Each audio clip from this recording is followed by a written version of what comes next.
Oh, yes. Oh, yes. It's football season. It is football season. And do you know how you know it's football season? Because you guys stopped talking like normal people. And suddenly you guys talking code that I don't understand. And you know all these names of... Yeah. No, you know how you know it's football season? I'll tell you it's football season. With all the... Like at the beginning of football season, all the injuries that happen now. ACLs popping left and right right now. This is the part where all your fantasy picks don't matter for shit. Correct, because your season is done because your star pick from your fantasy league he tore an ACL. This is the random. This is the element of randomness. You know, this is like okay.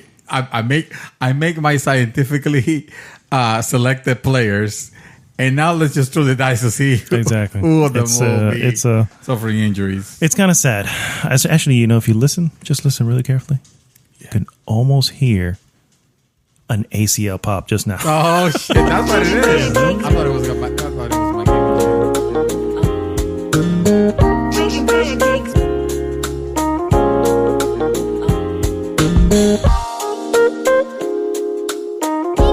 But you know, Friday. What's up, everyone? This is Arnaldo, a.k.a. Mad Dog, and this is going to be the real episode 120 of GG's The Mouthful podcast. GG. There's a little concern with our mics blowing out. So I yelled as loud as I could. Did you? Is that what that was? That was the problem. The mic could not. Oh, it couldn't handle it. It couldn't handle it, yeah. Makes sense. I clipped all the way to hell with this mic. It's possible. Welcome, everybody. You are listening to the GG's The Mouthful podcast, which is a podcast about gaming sometimes. And some of the times, we just talk about whatever we want. Yeah, we talk about ACL sprains and tears. Football. Yes. Are you ready for some football? Sir, it's the football season is among us. It's among us. It just literally started. That's preseason is right now. It's the preseason, exactly. So this is like the fake season. Yeah, this is like the shit that don't matter. The season where they play just to injure themselves and get them and get paid for the year. Exactly. This is the part where listen. It's pretty smart. I'm gonna do this move. I don't even know what the technical terms are. You come and tackle me in the elbow, so I have an elbow injury. What the hell? For the rest of the season, because I just want to sit down and watch the games. Watch the game and get paid for it. Fair enough. Go Steelers. Oh, come on. That voice that you hear that betrayed me is Mr. David Santos, a.k.a. Dream Twister. And David Santos is not a football fan. And yet he's a Steelers fan. Can somebody explain that shit to me? Well, that explains it. Being a Steelers fan means you don't really like football. You have no idea what you're doing. Exactly. That's proof. Fair enough. If this is your first time listening to the show, guys, thank you so much for tuning in. As always, please go to goodgame.tech and join the conversation there. Also, if you are listening to this on any of the podcast services, please like, subscribe, and share the podcast with all of your friends. With all humanity. You might as well. Yeah. You know what? If we pass it along, pay it forward. We gotta. That's what we do. We'll pay it forward. Exactly. You at least see somebody there down. You know what?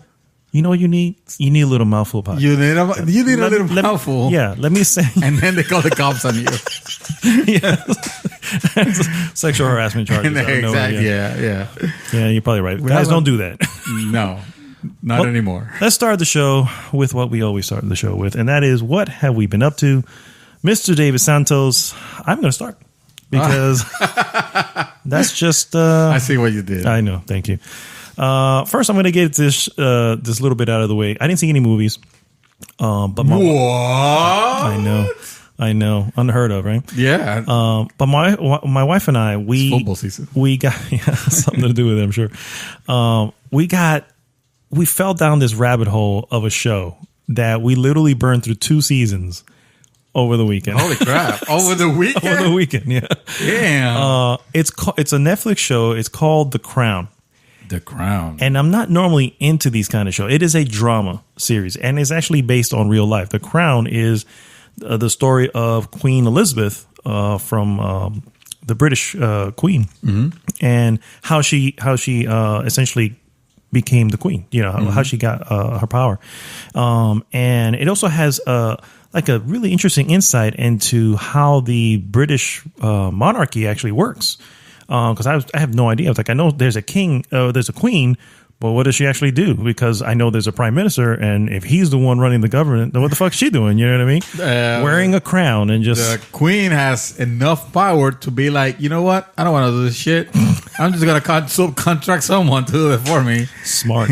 And that's, Smart. There was a comedian... That's why you're the boss. That's what they're the boss. A sidebar. There's a comedian that said, and not to already get political here, guys, but there was a comedian that said, you know what we need to do? We need to make our president right now, Donald Trump, king. Right? Yeah. And we make him king just like the queen is of Britain, you know, where they have a figurehead, but they don't really do much, you know. But we'll call him king and he'll be satisfied with that, you know. That was a great Wait a minute. That's a good point. What's a good point? Is there a king of England? No, there's no king. What? She is married. She is married to Philip, and he was the Duke the Duke of Edinburgh. He gave up all his time. He's actually from that sounds like a stage in Castlevania. Yeah, actually, Edinburgh, that stage with the flying Medusas. Yes, actually, isn't that a stage in Overwatch? Edinburgh. It could be. Okay, well, you guys shout me if it is. Just let us know. Let me know. Gilberto, get on that. Let me know. But anyway, so because he is not of the family and he's not of royal blood, of the line, she is his husband, but not the king. So she was able to get as far as getting him's name as Prince. But that's as far. God. So right now he is Prince Philip. He's still Prince Philip, even though he is married to the queen.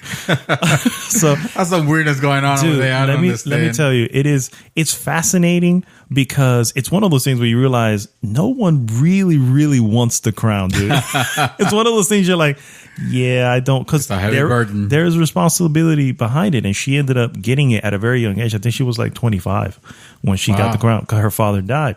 Which was unexpected. He died at 55, so he wasn't even old. Wow. But he had gotten cancer, and this is all true story. Which is another fascinating part about the show. Is like, oh, this is actually these are we actually, as we'll finish an episode, we'll like look up these events and you learn a little bit more about it. So I think that's what kind of had my wife and I just rabbit hole. The fact that this is true. Yes. This is, and not something that, I mean, it's not part of a direct culture. So we don't pay attention. Like, I literally had the realization like just now that, wait a minute, we never hear about the king. We never hear about the king. Yeah. And you're telling me about, he's known as the prince. It's like, what? Yeah. He the king had 2 daughters, and because he had 2 daughters, when he died, the crown passed to the eldest daughter, which is our current. So there was a king at some point. Yeah, her father. It's not okay. There you go. Yeah. Okay, king of and there will be a king. Right now, God forbid, but when she passes away, her eldest son, which is I forgot his name. He was the one that was married to Princess Diana. Okay, yeah. Duncan comes to the name, but it's not Duncan. What the hell's his name? Queen Elizabeth's son. Who was Lady D's husband?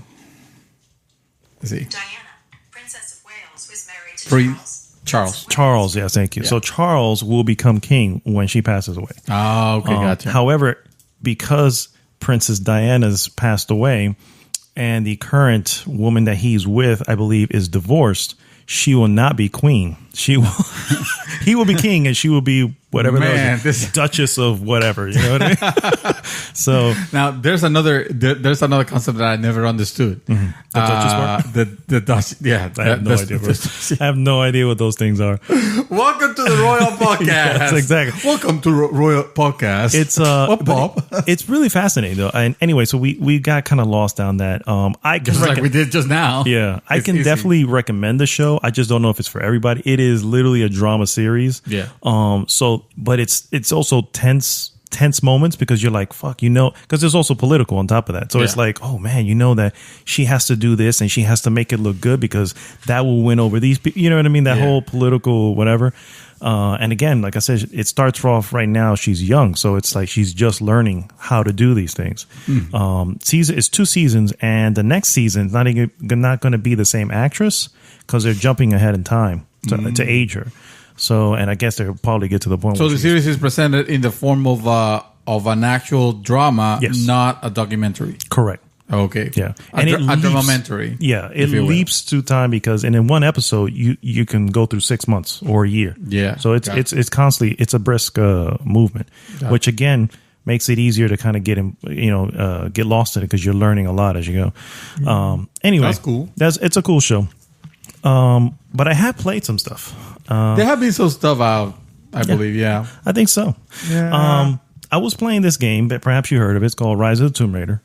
And and you're done. I don't know, bro. I don't know. I don't know. Sometimes, yeah, it's so I spent there's these open hub areas, right? Which you play the game, right? So you know, there's these open hub areas where I realized one time I literally was playing for 3.5 hours. And did not leave this area. Like by the time I started the main story again, I was like, I don't remember what the hell's happening. So, and I don't even care. The story's happening, and I don't even care what's happening. And there's this guy who he's part of a tribe, but he doesn't look like it. He looks like he's Spanish. You know what I mean? But she's in Russia or wherever they are at. I don't even know where they're at. I know they're in the snowy mountains. Shadow Moses. Yeah, there you go. Oh no, we just got to an area where. In this snowy mountain, whatever, there's this nice, warm spot. Very, very Shambhala, like from freaking Uncharted 2. You know what I mean? Where they're in that snowy whatever. Hot springs. Yeah. I'm like, come on. So, and hey, those places exist. Oh, I know they do, but it's if you really come on, Lara. Yeah, come on.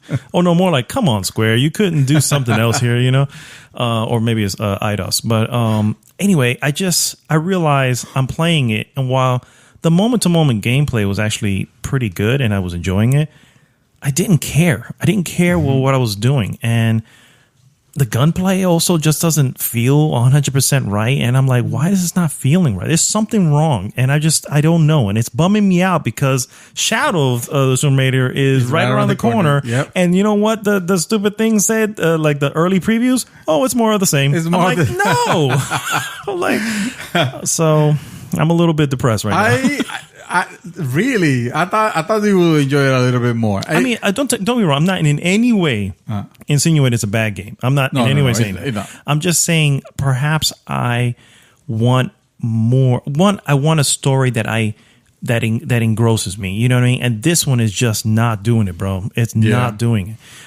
So far, they haven't. And characters too. The only character they seem to spend any money and time on in developing is her. And I get it is her story.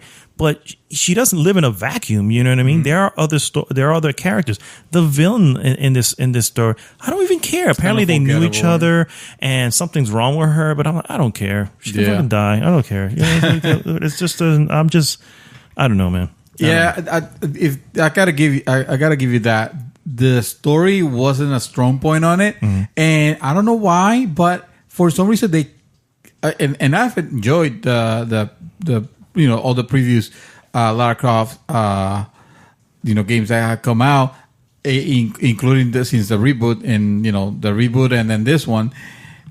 But the story is kind of just there, just filler, just to give you a goal, but nothing really interesting happened. There's no like amazing reveals or anything like that. I mean, to be fair, I wouldn't say the Uncharted story, like the stories themselves. Like I told you, that whole thing with treasure hunting and all that, it's not for me personally. But Uncharted has something that really attracts, which is the interaction with the characters. It's not just Nathan Drake; it's everybody around him. It's very interesting. It's Sully, it's Elena. Yeah, and you haven't played yet, which still shocked me. You haven't played the small one, the smaller one that came out. With the Odyssey or Abyss, Odyssey, Lost Abyss.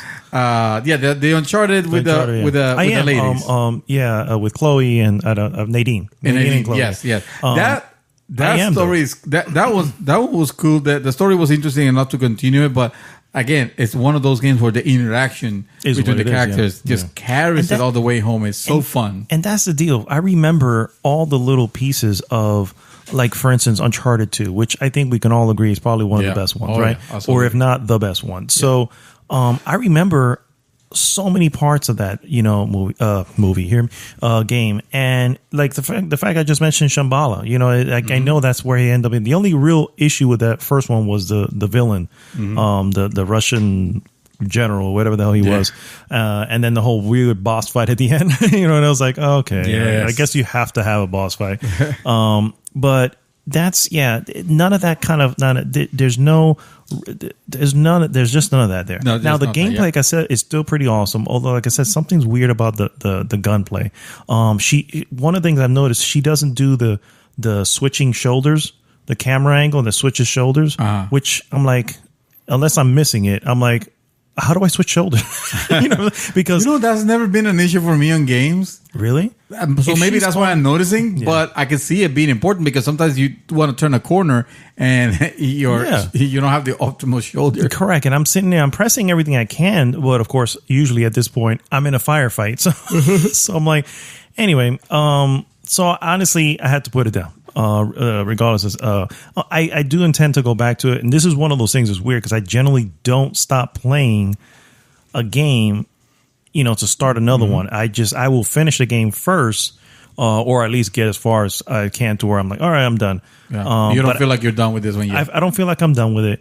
It wasn't holding me, and games have been collecting now. You know what I mean? Especially since a lot of little games have come out. And I don't want to call them little; it's disparaging them. But the fact that they're smaller titles, I'm like, maybe I can fit this in here and then go back to whatever. And speaking of hold on, before you go there, I wanted to ask you. Mm-hmm. So, how is this making you feel towards considering the purchase of Shadow of the Tomb Raider? I will probably end up doing something similar like I did to this, which is getting it maybe not 2 years later, but maybe later on a sale or something like that. Maybe at the beginning of the year, maybe, because there's a lot of shit coming out in the beginning of the year. So that may slip into next summer. You know what I mean? So I don't know. So this basically is no longer day one. No.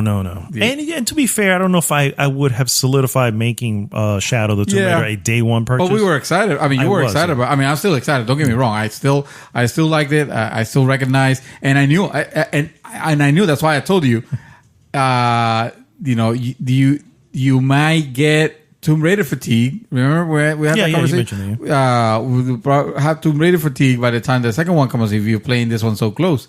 And it's because of that. Because I know that even though I was having fun, there was a point in the game where I was like, I'm ready to wrap up. I couldn't tell you if we're close to the end or even the middle. I don't know. I really don't know. I don't even know. I couldn't tell you right now where I left off. I mean, I have no idea.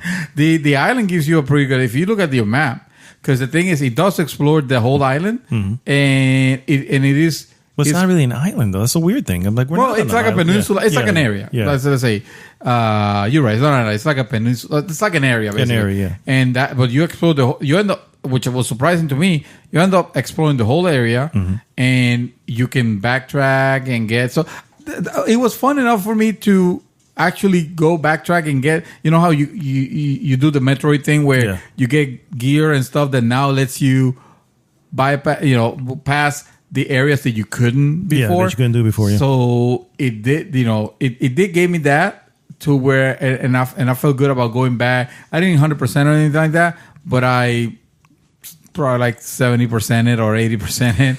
I with this one, I beat like the first Tomb Raider, the reboot, the one prior to this one. Yeah, I actually played that game twice, from beginning to end in completion. You played it twice? And enjoyed it. I just don't see that happening at all with this one. And it's like, it's not. The first one had an interesting tale to it, which was this is her first adventure. This is this is what made her Tomb Raider. Yeah. And while it could be argued whether it was done well or not, with certain elements, like the first time she kills someone and then minutes later it's like nothing. She's a super ninja. Yeah, exactly. Yeah. So in the end, it's a game. There's only so much you can do with storyline that way. Yeah. But I enjoyed that first one because of that. And I don't know. It felt like she was a survivor there, and here she's just desperately trying to clear her father's name. Which maybe that's where I'm like, I don't care. Who cares about Mr. Croft? No one. Everyone cares about Lara Croft. You know what I mean? So, I don't know. Maybe that's just me. You must have missed the movie. Oh, no, I saw the movie. And once again, who cares about Mr. Croft? You know what I mean? That's my point. And, wow. So, anyway. Well, that's okay, because I heard that you have been enjoying DC now. Yes. Yeah. DC indeed. DC? Yes, Detective Comics. You're a super fan of DC right now. I am. All right. Also known as Dead Cells. Oh, that DC. Yes, okay. that DC. That game, my friend. First off, I didn't. My initial leap into it. By the way, you guys can check out a stream. We have it up on a Good Game Gamer group on Twitch. My initial leap into it, I was like, I'm not sure how I feel about this, and then I started seeing the progression, because I was like, okay, I know I get it. All right. So for the record, for anybody who doesn't know what Dead Cells is, Dead Cells has been, I think it calls itself a Roguevania. So what that is basically a roguelike game with Metrovania aspects. By the way, sidebar, Mr. Gilberto had asked me, asked us before, and even asked me during the stream when I was playing it, what is a rogue? Like, what is a rogue game, And I thought I answered it pretty well, but I went and actually did a little research, and I was like, let me actually answer this question. So I wanted to answer the question here, because I'm sure he's listening. And that is, Rogue is actually a game called Rogue, that came out in 1980, which was like an early PC type of game. And what it essentially is a dungeon crawler type of game, and the aspects that made it unique for its time was, one, it had permadeath. Two, it had procedurally generated levels and procedurally generated or not generated item location. And it was a pretty tough game. I never played it, but it was a pretty tough game. And so games that came after that have been called roguelike because they feel like rogue. Exactly. Yeah. Now, same with the concept of Metroidvania. Metroid is a game that came out in 1985 for the NES. No, we're not calling it a NES. That's what Nintendo says it's called. I don't care. Nintendo's wacky.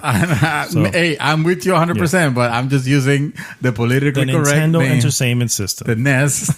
So, and then Vania is derived from Castlevania. You can stop me at any time. No, you're fine. No, actually. Two very similar games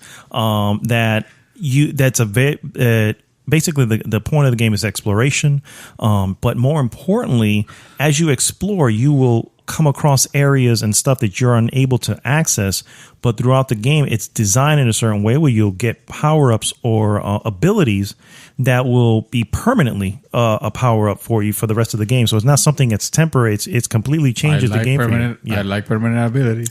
Correct. And this will allow you to now access new levels. So this game marries all three, I guess, if you want to call it.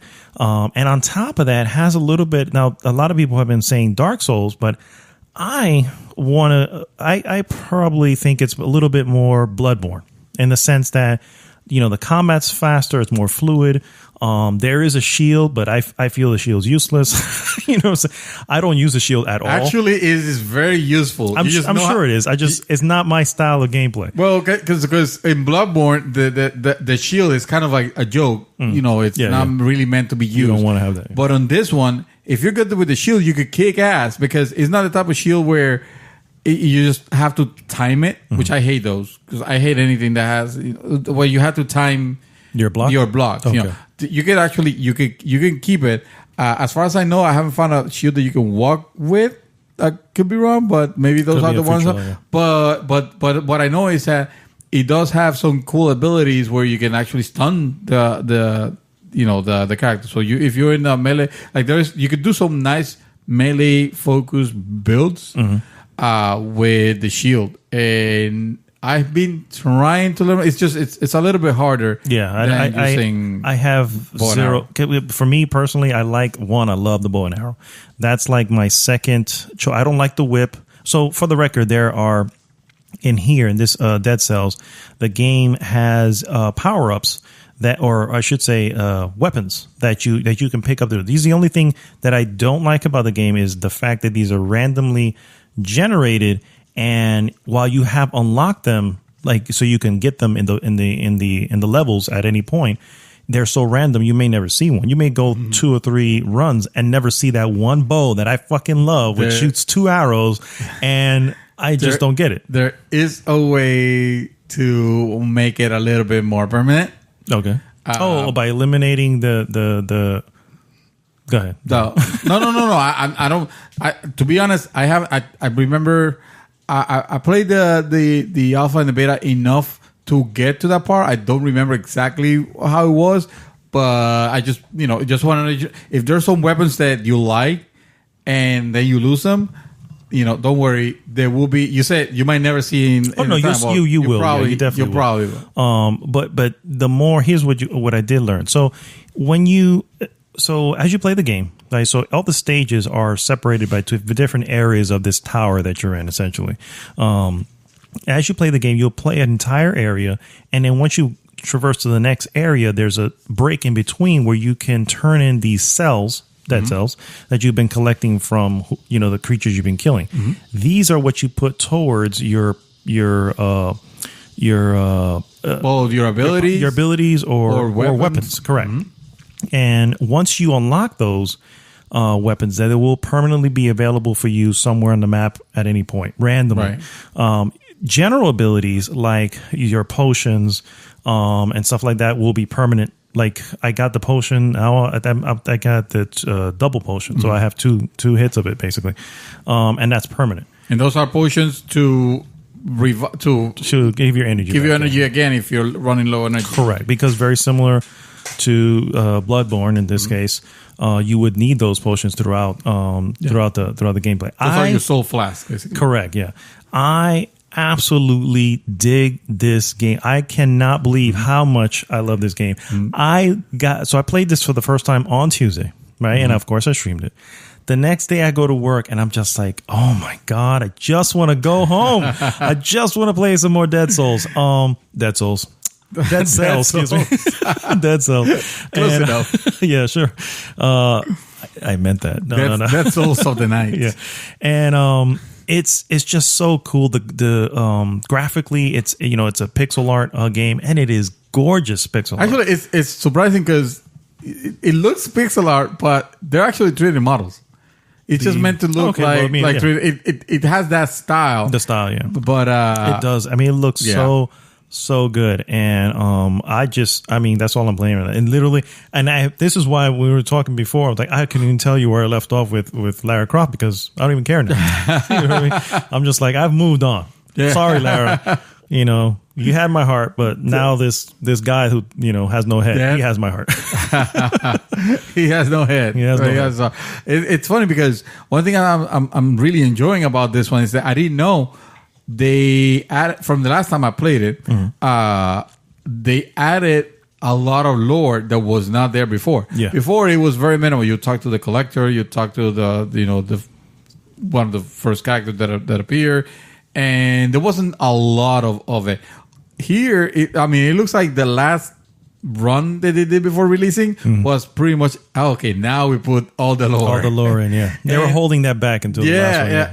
And finding that it's really awesome because the game has an awesome sense of humor, very good writing. It has, I wouldn't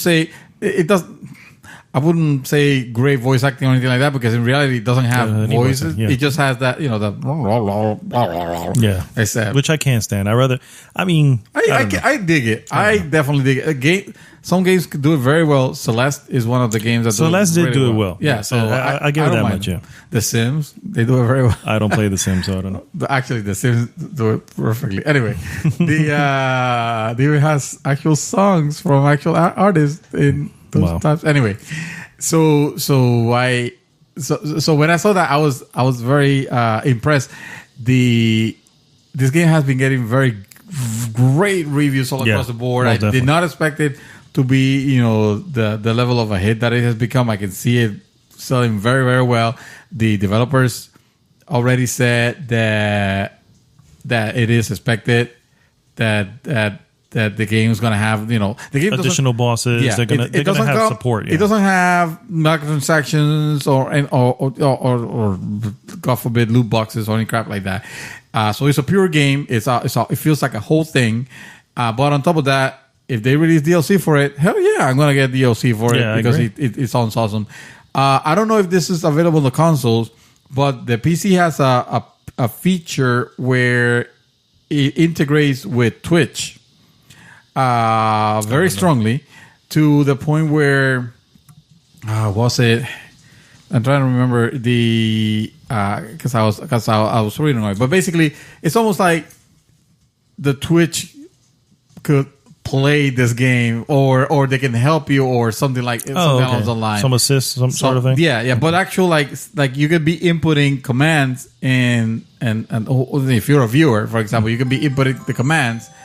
And sorry. I'm afraid that's all the time we have. Yeah. Right. Sorry. Time to check the beer. Come back to the next session. Yes, time to check the beer. So that's kind of that's really cool that he has.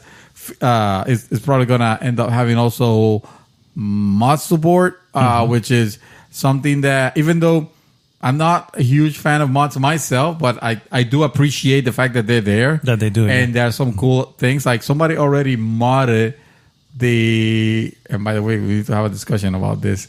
The Castlevania music. Yeah. I figured that's what it was going to be. Yeah. The Castlevania music. And on, then on the game. Did they do Alucard? Make him look like Alucard? That'd be pretty badass. I bet it could be done. I'm sure it could be done. I bet. Yes. So another thing I like is probably one of my favorite menu selections of all time. Your diet. Yeah. So the power ups, you can make them look like there are several options. There are carnivore, which is the default. Yeah. So you'll have your small meat power up will be like a jerky strip, and then the larger one that gives you more health is like a chicken drum, chicken drumstick. If you switch it over to this vegetarian, so you'll have fruitarian, so fruits. So it's raw fruits, and then of course you have your Castlevania-esque. Castlevania-esque, yes. Yeah. So you'll have. I'm not sure what the Castlevania-esque is. I didn't switch it over. It actually makes it like the roasted.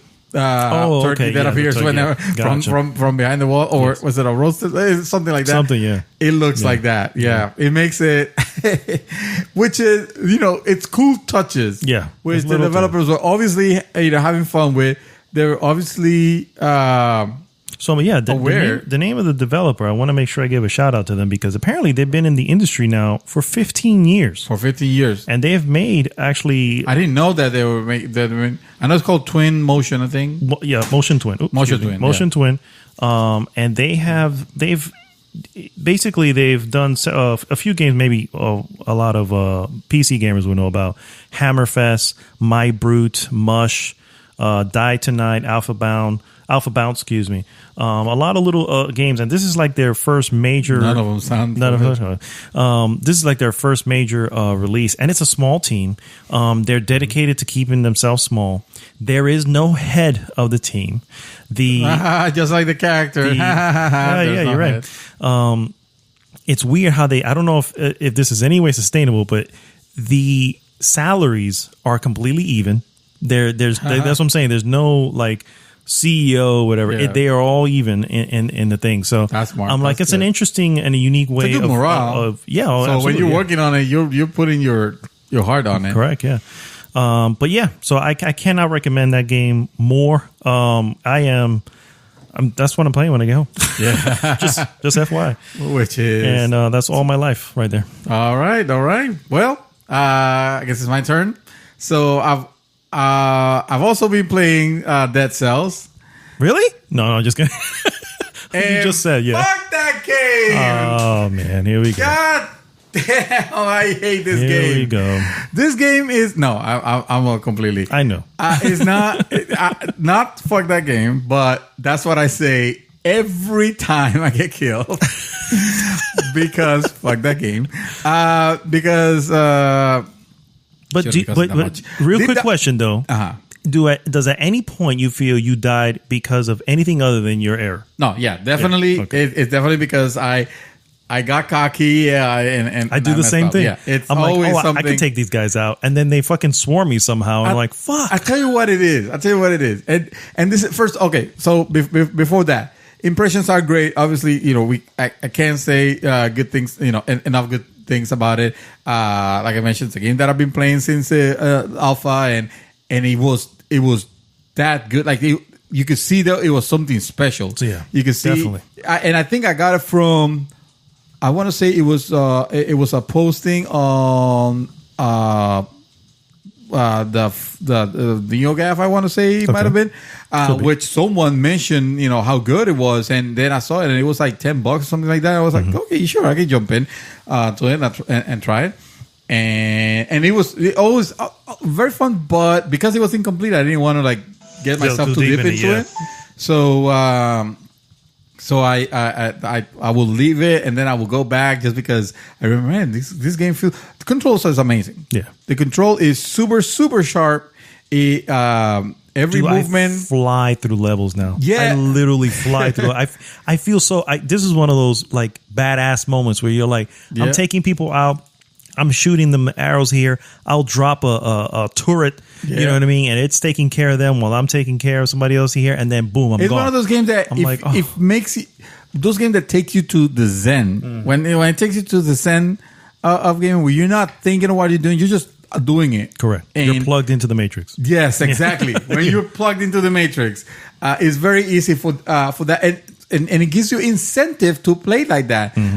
Even though sometimes you want to be careful because you're, for example, holding 17 cells and you want to make sure you cash them because that is, you need 15 of them to get your next flask, and then you want to make sure that you don't die in the middle and like a scrub have to start all over.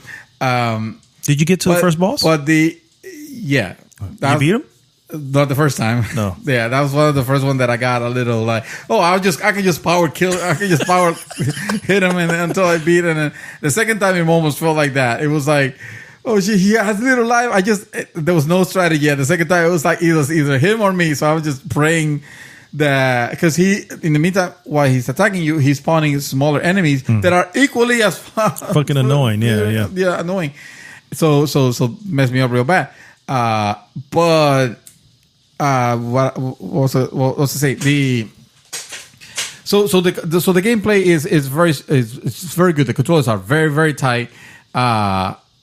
You always feel this because what I was saying, it rewards you for playing fast, even though sometimes you want to play carefully. So you have this anxiety, but not the bad anxiety that doesn't make you want to play. Just like a good feel, like I can do this. The anxiety of like at any moment I can get taken out here. I can mess all those cells I collect. The more cells I have, the more careful I'll play. That's my problem.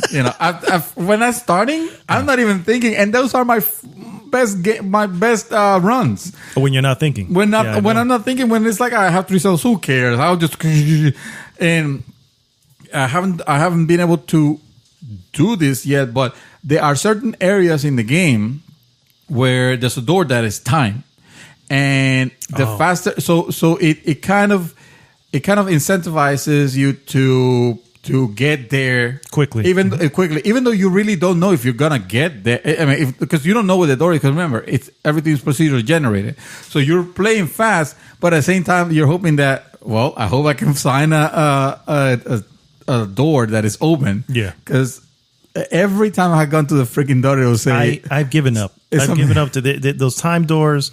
Every time I get there, I'm at least 5 minutes behind. 5 minutes behind. I was 1 minute and 20 seconds behind, and I was like, frack, if I didn't stay talking to the collector. But then I realized, oh, wait, that doesn't count time. Yeah, it doesn't count. It's the same thing as if What's the longest run that you've had?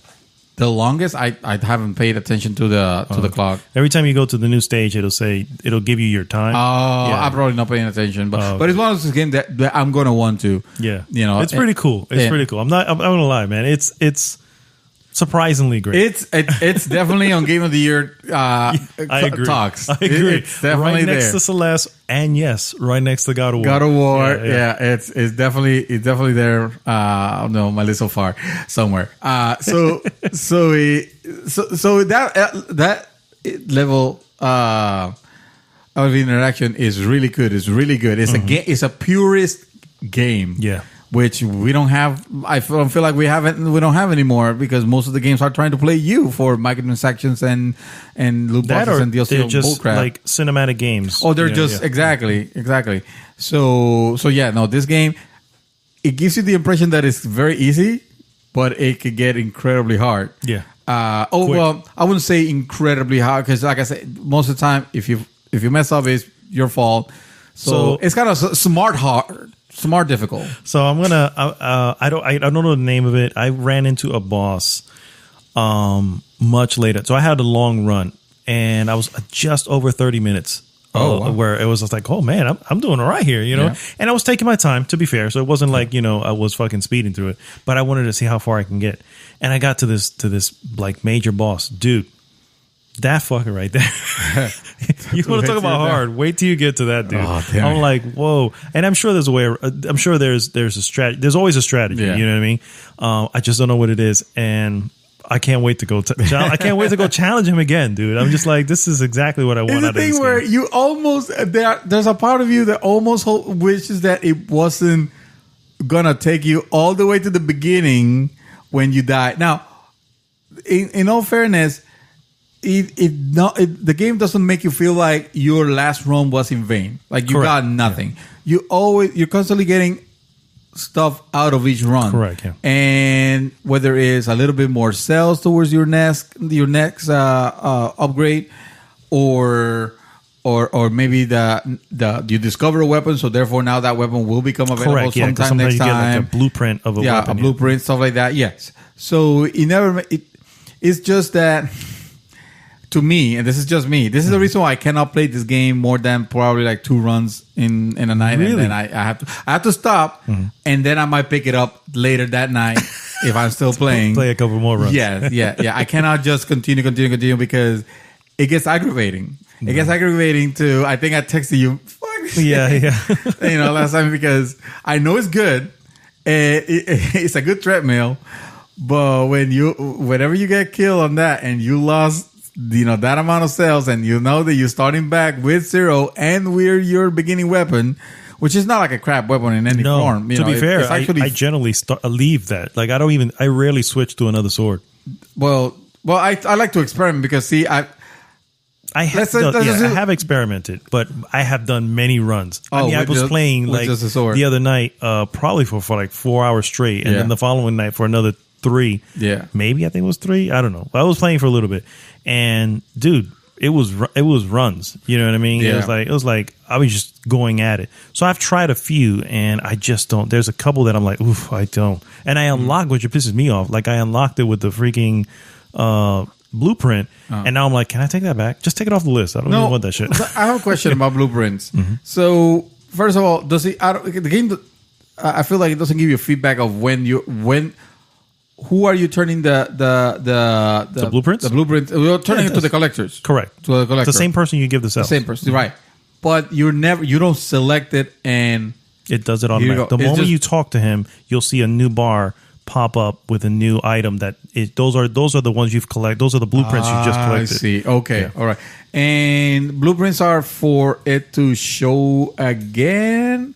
No, the blueprints are for it to be on that list, and now you have to use cells to unlock that. See, that's a problem. Yeah. Because I want to use my cells always to upgrade my shit, not for weapons that I'm going to lose on one run, and then if it was, that's where I think the strategy comes in. Now, you may have to actually, like, pick and choose. Like, you almost want to know what everything is, but then the perfect game, like the perfect game slot, if you will, is one of those where you only unlock the ones you want, because now know that now that they're unlocked, you're only gonna unlock. So you're always going to have available to you out in the runs the ones you've unlocked, because those are the best ones. You're never gonna have a cheap shitty item. That said, there is an unlock or a power up where it allows you to convert. If like you get a sword that you don't really want, you can convert it to gold, which is what I have now. So, and you have to pay sales for that?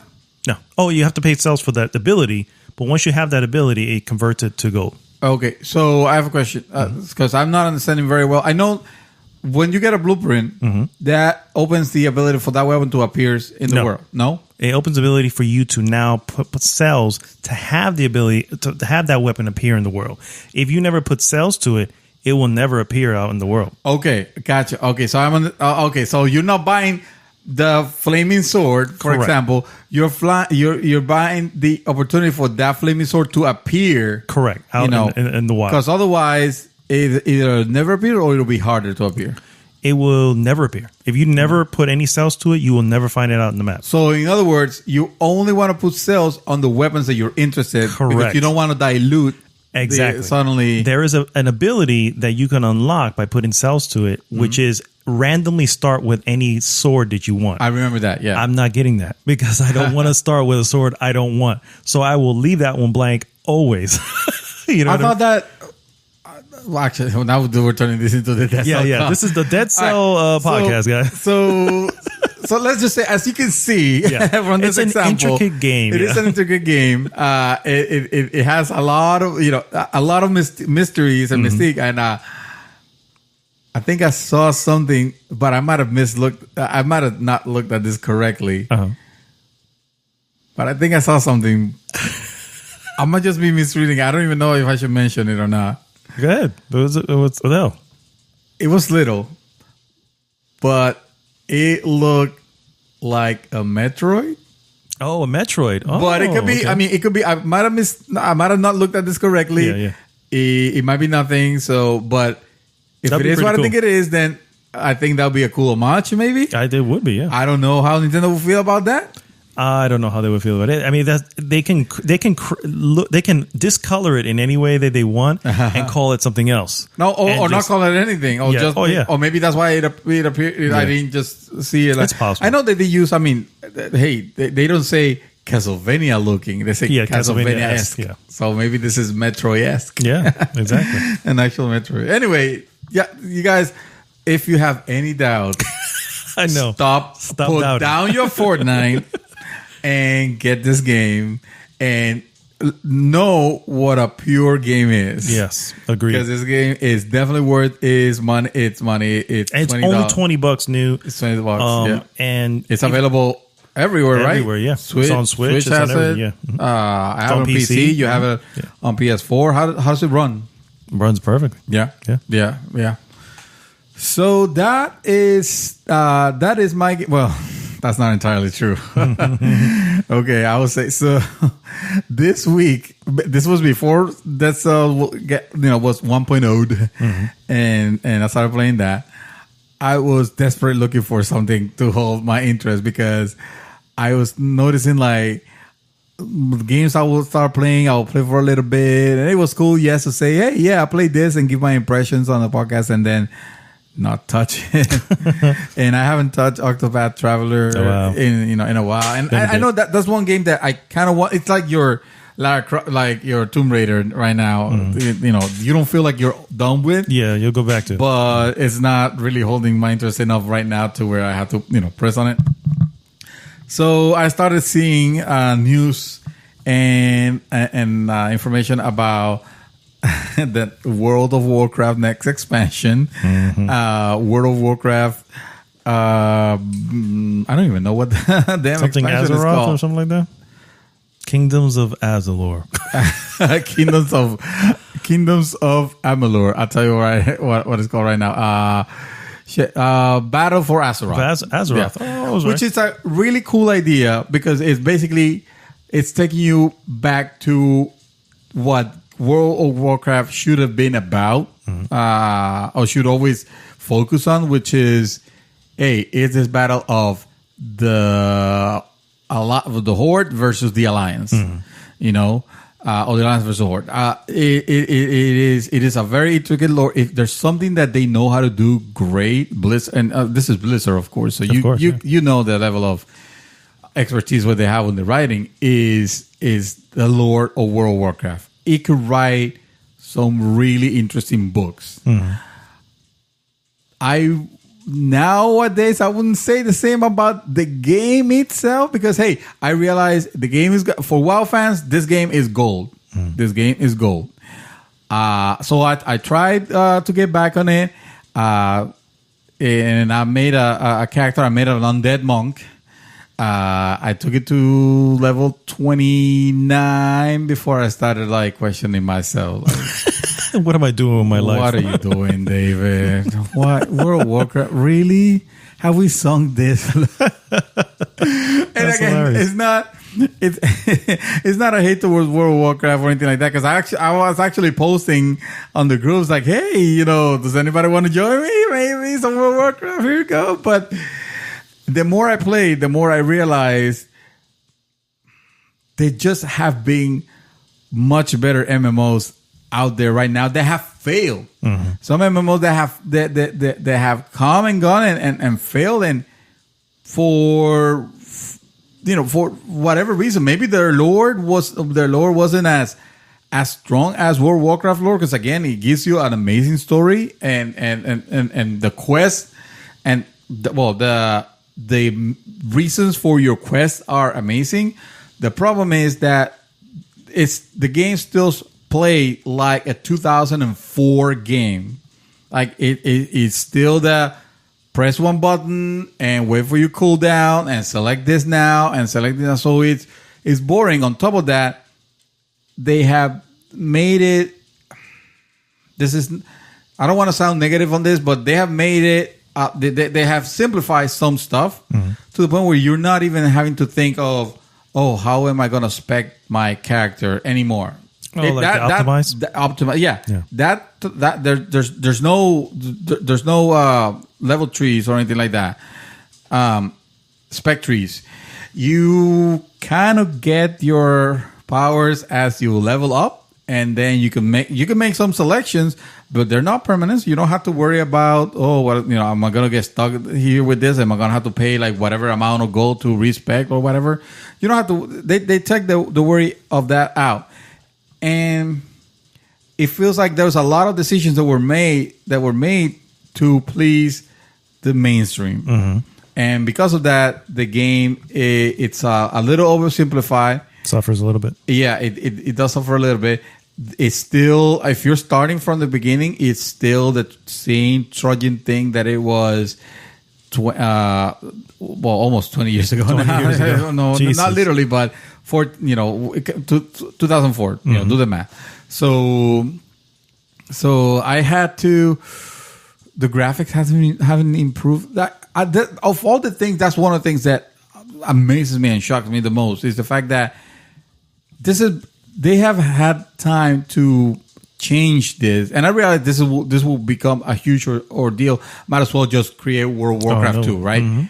Which I don't think. I think it would alienate all your subscribers right now, or realistically, I think personally, revive it. Yeah, I was going to say it may actually pull in. It may actually have people transfer over and pull in more. I mean, the problem with that is that you already have it. You're already racking money out of this. True. There's still even with you don't have to spend that much to. You don't have to spend that much, so it is financially it makes sense just to keep this as as long as it goes. So there's no incentive to create World of Warcraft 2, but in 2018, this game still doesn't have basic physics.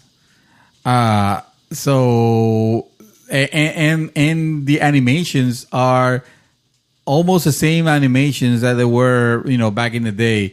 The graphics, even though they have made the distance, the draw distance, a little bit further, and they have said, okay, you're gonna need a little bit more power for a computer, but not that much powerful. You don't have to worry. You can still play it probably in your Texas Instrument calculator. Even though the graphics have been improved a little bit, they still look very low textured, beautiful art. Because I won't take away the fact that some of the ideas there will look amazing on a new, on a recent engine. I play with the settings maxed out, and I mean, I run it just fine. There's really nothing on there. Now, I haven't done any rates or anything like that, but I doubt it because I don't think I'm going to put, if not time to it, because again, there have been some other better games than this one. So yeah, I'm sorry if if I might have given the impression I was going to hold to it. I wanted to because I thought the idea, like right now, one of the leaders of the Horde, the lady Sylvanas, which basically I didn't even know that she was the leader. She became the leader of the entire of all the races of the Horde, or the war chief, I should call him. Anyway, she does this horrible thing where he killed a bunch of innocent elves in the lore, and innocent people, and that have real Horde players angry. Because they always thought that the Horde, you weren't playing an evil race, you were just playing the other side. Correct. Yeah. So I mean, yes, they look ugly. They kind of look like monsters and orcs, and look like orcs, obviously, and stuff like that. But it was a sense of honor. They look like an honorable race, even though they were ugly and they were fighting.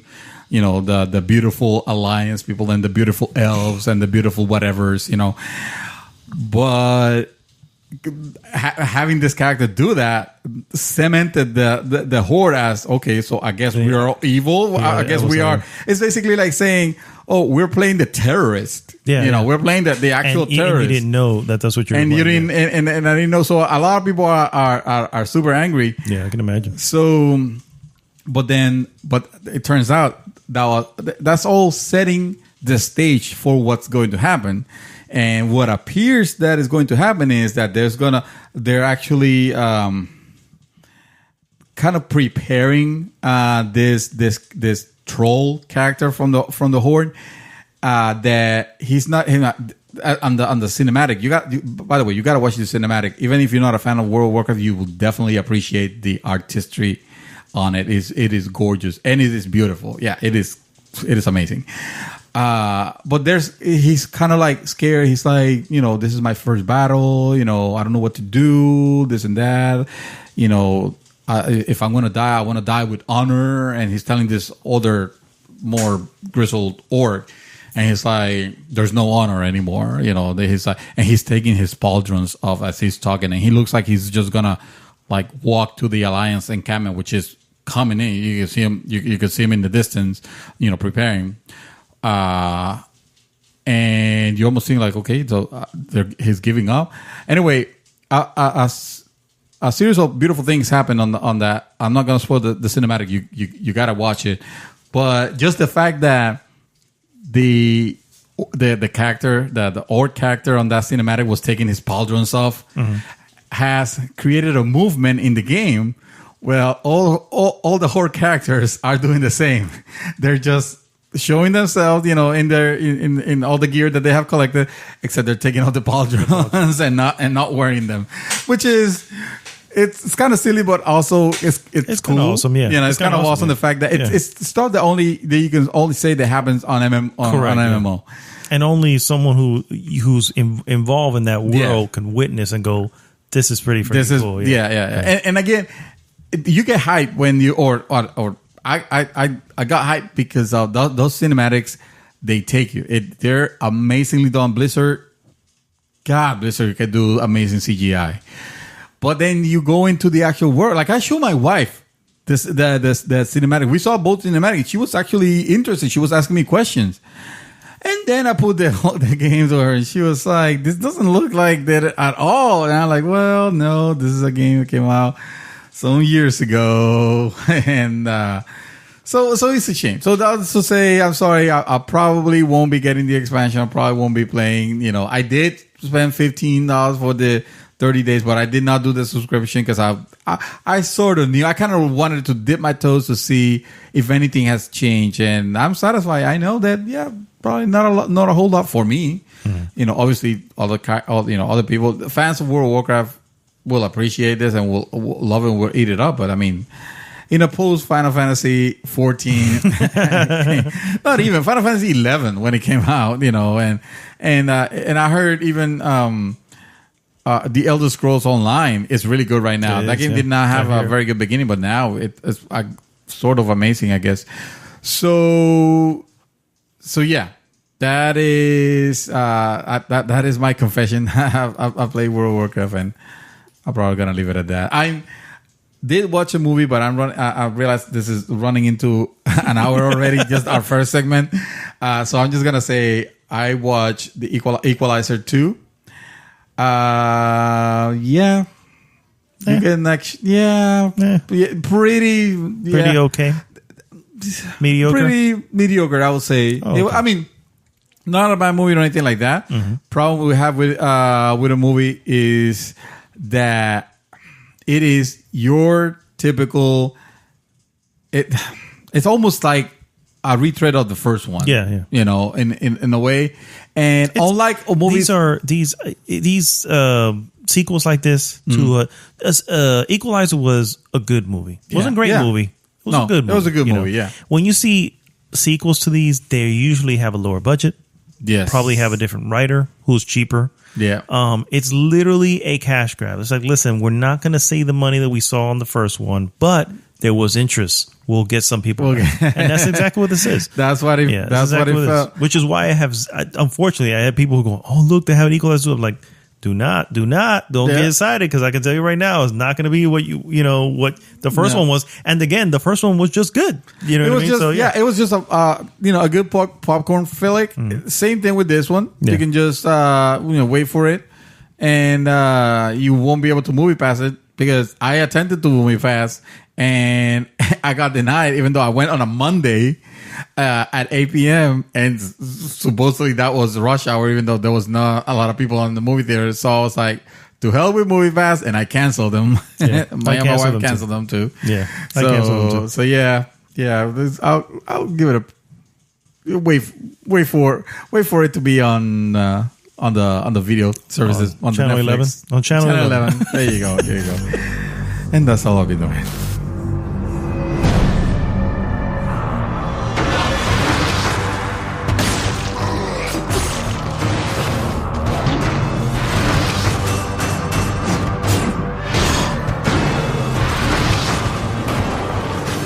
We are back, guys, and we're going to go into our trailer of the week. Trailer of the week. Yes. This Please week's help trailer. us give it a decent intro, so we don't have to. I think my intro is fine. You're the one messing it up. I'm kidding with you. That's the problem. We need Shadowback. We do need Shadowback. We need her to come back and say, trailer. Trailer of the week, guys, has a little Netflix trailer for Netflix. Obviously. Coming to Netflix is called Maniac, and it stars Emma Stone and Jonah Hill. If you don't know who Emma Stone is, what the hell is wrong with you? That is Emma Stone. She was in La La Land. She was actually starred with Jonah Hill back in the day in Superbad. She's been everywhere, and Jonah Hill has been everywhere too. Also nominated for an Academy Award for Moneyball. Regardless, we saw the trailer, and it is far out there, sir. You first of all, you had me at Emma Stone. Yes, because the moment you mentioned that she was in the trailer, I was like, I need to watch this. She's a great actress. She is, most definitely. And you're gonna have to explain to me. I don't know what I saw here. I know that I got interested because it was one of those like, what the fuck is happening here? Right. Moments where you kind of do want to know. So Jonah Hill and Emma Stone characters play some people who become part of a experimental drug testing. Mm-hmm. And the point of it is because they feel in their lives that are, they don't feel 100% in their lives. And they're like, this drug is supposed to help with whatever, right? Once you see... Weed. Huh? So weed. To what? So weed. So weed? Oh, I don't know if weed ever does this, but... I heard. Yeah, sure. So anyway, once they start going through the testing, what they end up doing is leaping through different what they are calling a multiverse. There was one Lord of the Rings particular moment where I was like, ooh, what's going on here? And then, of course, it leaps through time and they look like they're in the 70s. And then, it's this constant, and obviously this is all playing in their mind. What it reminds me of, believe it or not, and I'm surprised it didn't ring so true for you. So we... No. What it reminds me of. Yes. I remember those days. I think negative. I think we know. I think this movie, we're giving it a lot of complex definition for what it's really this movie is about. Evidently. Yes. The use of drugs. Drugs are a bad thing. No. But no, seriously, I'm surprised you didn't connect the dots here. A film called The Eternal Sunshine of the Spotless Mind. Oh, wow. Yes. I love that movie. Yes. And where you're seeing images of his memories, which of course are being erased because they're trying to erase her from his memory. But the same type of play with imagery is what I was seeing there that I'm seeing here, where you see all of a sudden see Emma Stone pop up in what will probably be Jonah Hill's dream or whatever he's thinking of at that point. It looks pretty interesting, and believe it or not, it's not a movie. It's a series. It's a mini series. It's a mini series. Oh, that would make. Oh, that's cool. I did not see it like that, just because what caught my eye was the sudden shift. Like on this trailer, well, and of course Emma Stone, yeah, and weed. The sudden use of like they were in the completely normal world. Suddenly, just like you said, they jump and they show themselves in a Lord of the Ring esque type of situation. So and I'm looks like, are they LARPers or something like that? And then he jumps back, and then suddenly, he, like at one point, he's like giant, and he's like another point. They look like they're in the 50s. And she's got the real what do they call that? The dapper look. You know what I mean? And so does he.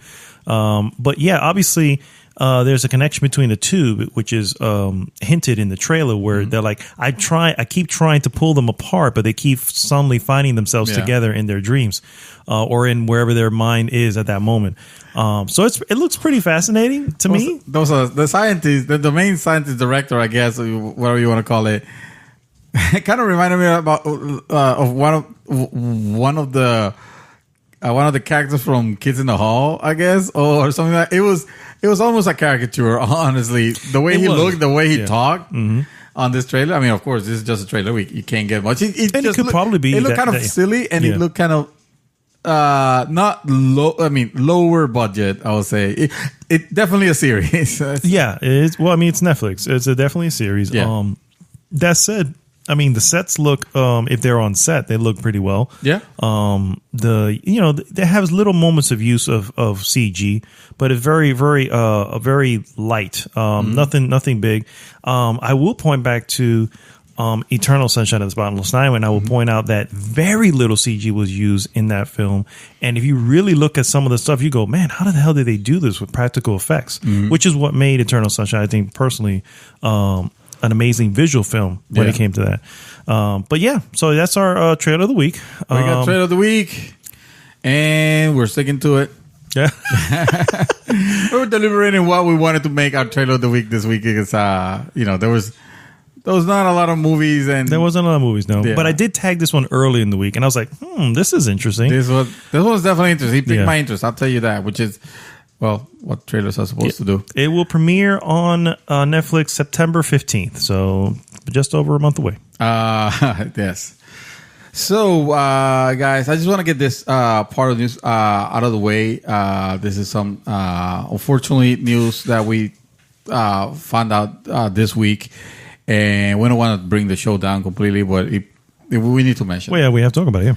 Yeah. So on roughly 2 days ago, so that will be August the 8th, we found that Luigi Mario, best known to his friends and family members as Luigi, has passed away at the age of 35. Oh, he was 35. Oh, I didn't know. He's so young. Yeah. I didn't know that. He was survived by his fraternal twin brother Mario and his son Waluigi, which it was kind of a shocker to find out that he was. Actually, it was a shocker to see it happen.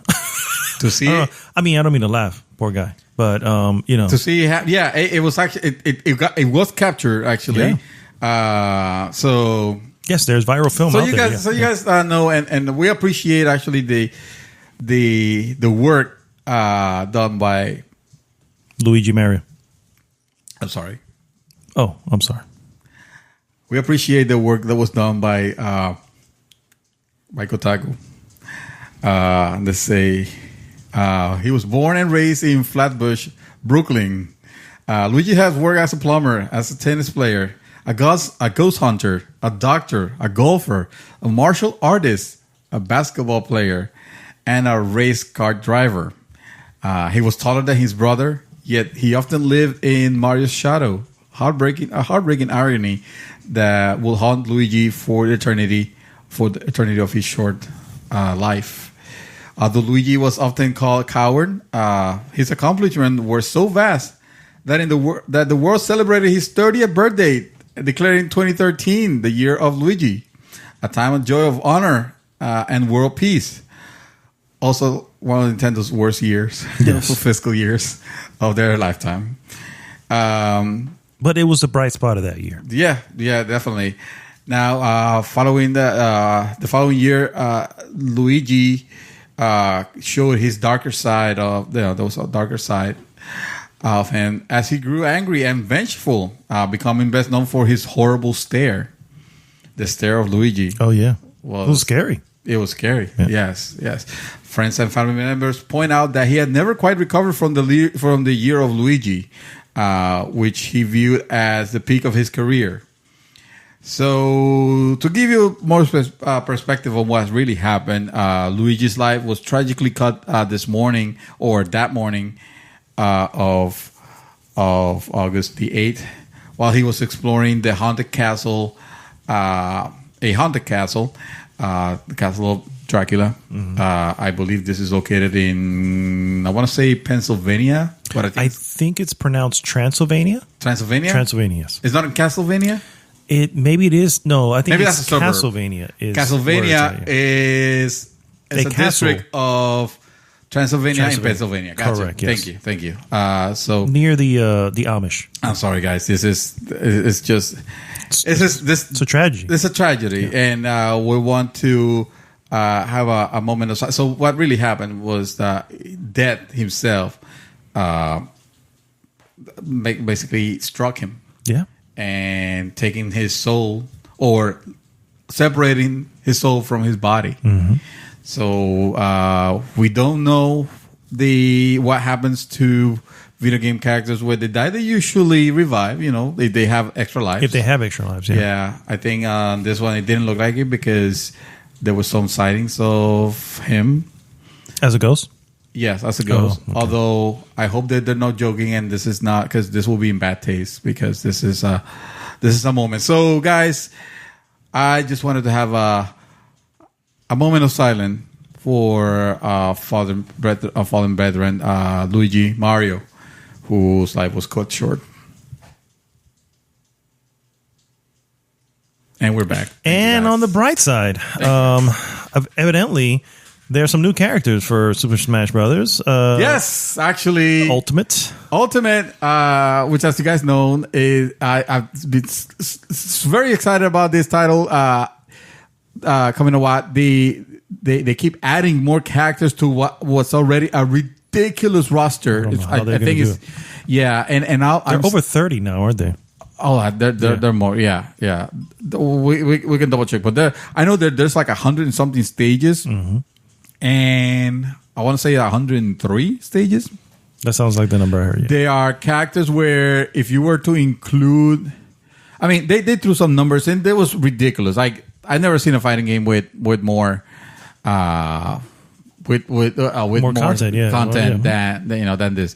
They have they even have music from like the different titles. They introduced on there was a direct that happened on 2 days ago, and they introduced Simon Belmont, yeah, and Richter. And Richter, yeah, as a kind of like a mirror character. I don't know exactly what it's kind of like a skin, but anyway, exactly. He looks cool. He has his own animation. They also added King K. Cool, King K. Rool. Sorry, King K. Rool from Donkey Kong Country. From Donkey Kong Country, yes. So. Is it Shadow Samus? Shadow Samus as an Echo character. Dark Samus, yeah, Dark Samus. Dark Samus, yeah. And what was the other one? There were a bunch. No, but they announced 5 on this list. You have the Belmonts. You have Dark King K. Rool, and then there was somebody from Fire Emblem, but I don't know their name yet. Yeah. Oh, yeah. Another character from Fire Emblem. Yeah. Yes. So 5 characters were. So 5 characters, a bunch of new content, all the music of Castlevania in it, like from every game, which is amazing. This game has like over 500 songs, and you can listen to them as if your Switch was an iPod. Like you could literally you could put the earbuds and close it down and just listen to music. They say that if they were to play all the music on this game combined, it'll have over 25 hours of music. Damn, that's so pretty good. that is really crazy. Yeah, that's and it's kind of cool. Substantial content. Yeah. On a side note, Mad Dog does not like Castlevania music for some godly unknown reason. Probably because he hates Nintendo, and this is... I hate Nintendo. I hate Nintendo. Really. I have not been able to sleep or to comprehend. I feel like I'm defending Nintendo from you. No. And I'm the one that hates Nintendo. Hey, I am buying Super Mario. Super Mario. Smash Brothers. The remix of a said song... it's awesome. Which was only one song that I was like focusing on, going, I don't really like it. But it goes back to it goes back to the original Castlevania. You don't like hearing like I don't mind new interpretations of old songs. I'm more of a traditionalist. Oh, so you want to hear the 8-bit? I'm all right with the 8-bit. Probably had it. I wonder. They say they did upgrade it, and for what it is, it is what it is. I was like, I don't. You're like, what do you mean? I'm like, nah, I don't want to hear it. But you're like, and I still cannot. I swear, I think your jaw is still back at work. So for the record, is the new arrangements the one that you don't like? The covers, if you will. Yes, exactly. You are okay. Do you like the Castlevania original music? The original stuff is fine. I'm not saying it's the best ever. I'm just what saying is the best ever fine. for Nintendo for you? Dude, seriously? I can answer that. There's one particular that stands out. For you talking about NES? For NES, yes. Stop saying NES. That's what Nintendo calls it for now. NES, to me, it's got. I mean, honestly, it's got to be. God, it has to be Zelda, man. The original Zelda. That's the best song for me. That's the best. Yeah. If it's either that, it honestly, it's either that or it's going to be Super Mario Brothers 3, which I freaking love. I'm thinking more along the lines of the best users of that sound chip will be DuckTales, the Moon Stage. Yeah, but that's the Moon Stage. Okay. Was fantastic. The Moon Stage. It was okay. Oh my God, that's one of the best tunes on. It was. I mean, don't get me wrong. The actual DuckTales tune is probably the best. You know what I mean? Try getting that shit out of your head. David, you already put it in my head. Damn. We kind of have to. We should have a topic of the week because this could become a topic in itself. We actually did. We can revisit a topic again. Game music from Sunsoft Games. Ooh, Batman. Ooh, yeah. Like Festus Quest. Speaking of Batman, Bionic Commando. Okay, Superman. Speaking of Batman, disrespecting Batman like that, you fool. Superman's Henry Cavill wants to play Geralt in the Netflix Witcher series, and I say no. Go for it. What? No. Why? All right, so here's my deal. Okay. Yeah. What is your deal? My deal is real, bro. I don't like when they. So one of my big problems with a lot of shows and movies, when I look at it and go, how is it possible this young person is doing this thing, whatever it can be? Mm-hmm. You know, how many CW shows have you seen out there? You go, everybody here is 20 at maximum. How are you guys these spies? Realistically, come on now. So here is a show. Here is a not a show. Here is a character who is a.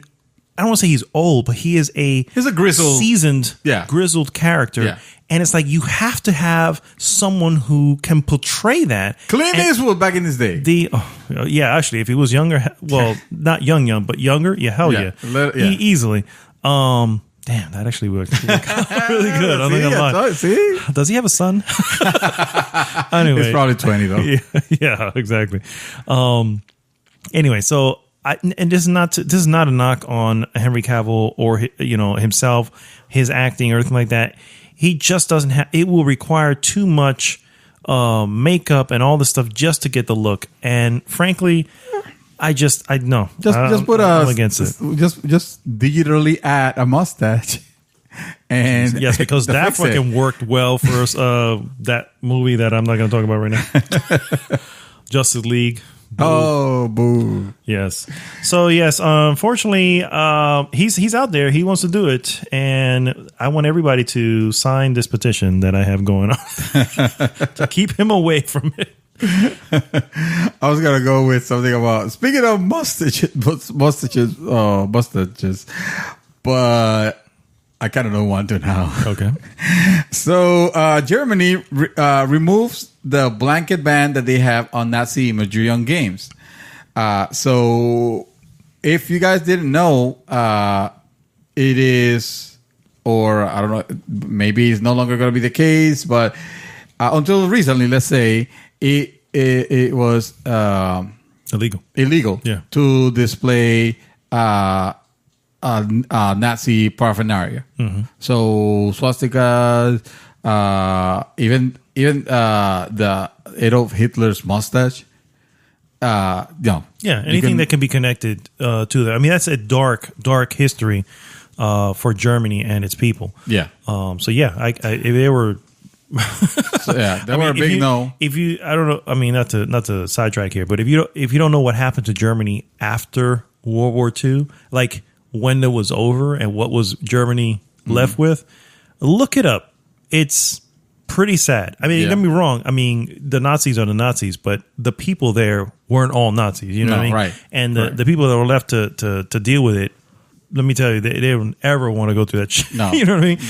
The world literally turned their backs on Germany. Yeah, you know pretty what I mean? much. So yeah, I can see why they were like, no, we're never going to have that. Well, but funnily enough, that wasn't the case for movies. My understanding is that the ban was on video games, but movies were, I guess, allowed, maybe under some sort of protection. Remember, games are still in many corners of the world still considered a young toy type of thing, where it's like we don't want that to influence our kids in any way. No. Film, on the other hand, is almost always classified as an art form. As an art form, got you.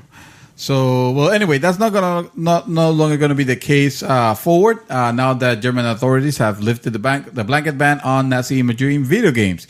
Each title will now be assessed on a case-by-case basis by the country's entertainment software self-regulation body, which is the USK, and will be judged similarly to books and film. So when a game is submitted to the USK, for an H rating, the regulatory body will determine if it satisfies social adequacy clauses. Interesting. In Section 86 of the German Criminal Code. To satisfy the clause, the anti-constitutional symbols and imagery used in games must serve as an artistic or scientific purpose. They're also allowed if they're used to depict current or historical events. So if you want to make a game about a neo-Nazis movement or whatever the crap they're doing now, that's a no. Yeah, they're not gonna let that's still as that's no still one not should, but that's just right. Right. So it's interesting to know that the German Games Industry Association has been campaigning for the ban to be lifted for a long time in hopes that games can spark social discourse about the country's dark past and its reverberating effects, especially among young people. And so this is an article that I saw in Engadget. It is interesting because if you notice recent games as Wolfenstein 2, they have gone to drastic ways to change any imagery. So there's no swastikas, for example, on that game. Instead, there's like a weird like triangle symbol. And even for those who play Wolfenstein 2, spoiler alert, if you haven't heard it, just cover your ears for 10 seconds. Hitler makes an appearance. Well, in this case, the Hitler does not have his mustache. Yeah, they took the mustache. I remember seeing the so it looks kind of silly. It just looks like an old man at that point. It's what they have to do to make sure they're within the regulations. So it's silly, but I can see why. Yeah. Oh, yeah, definitely.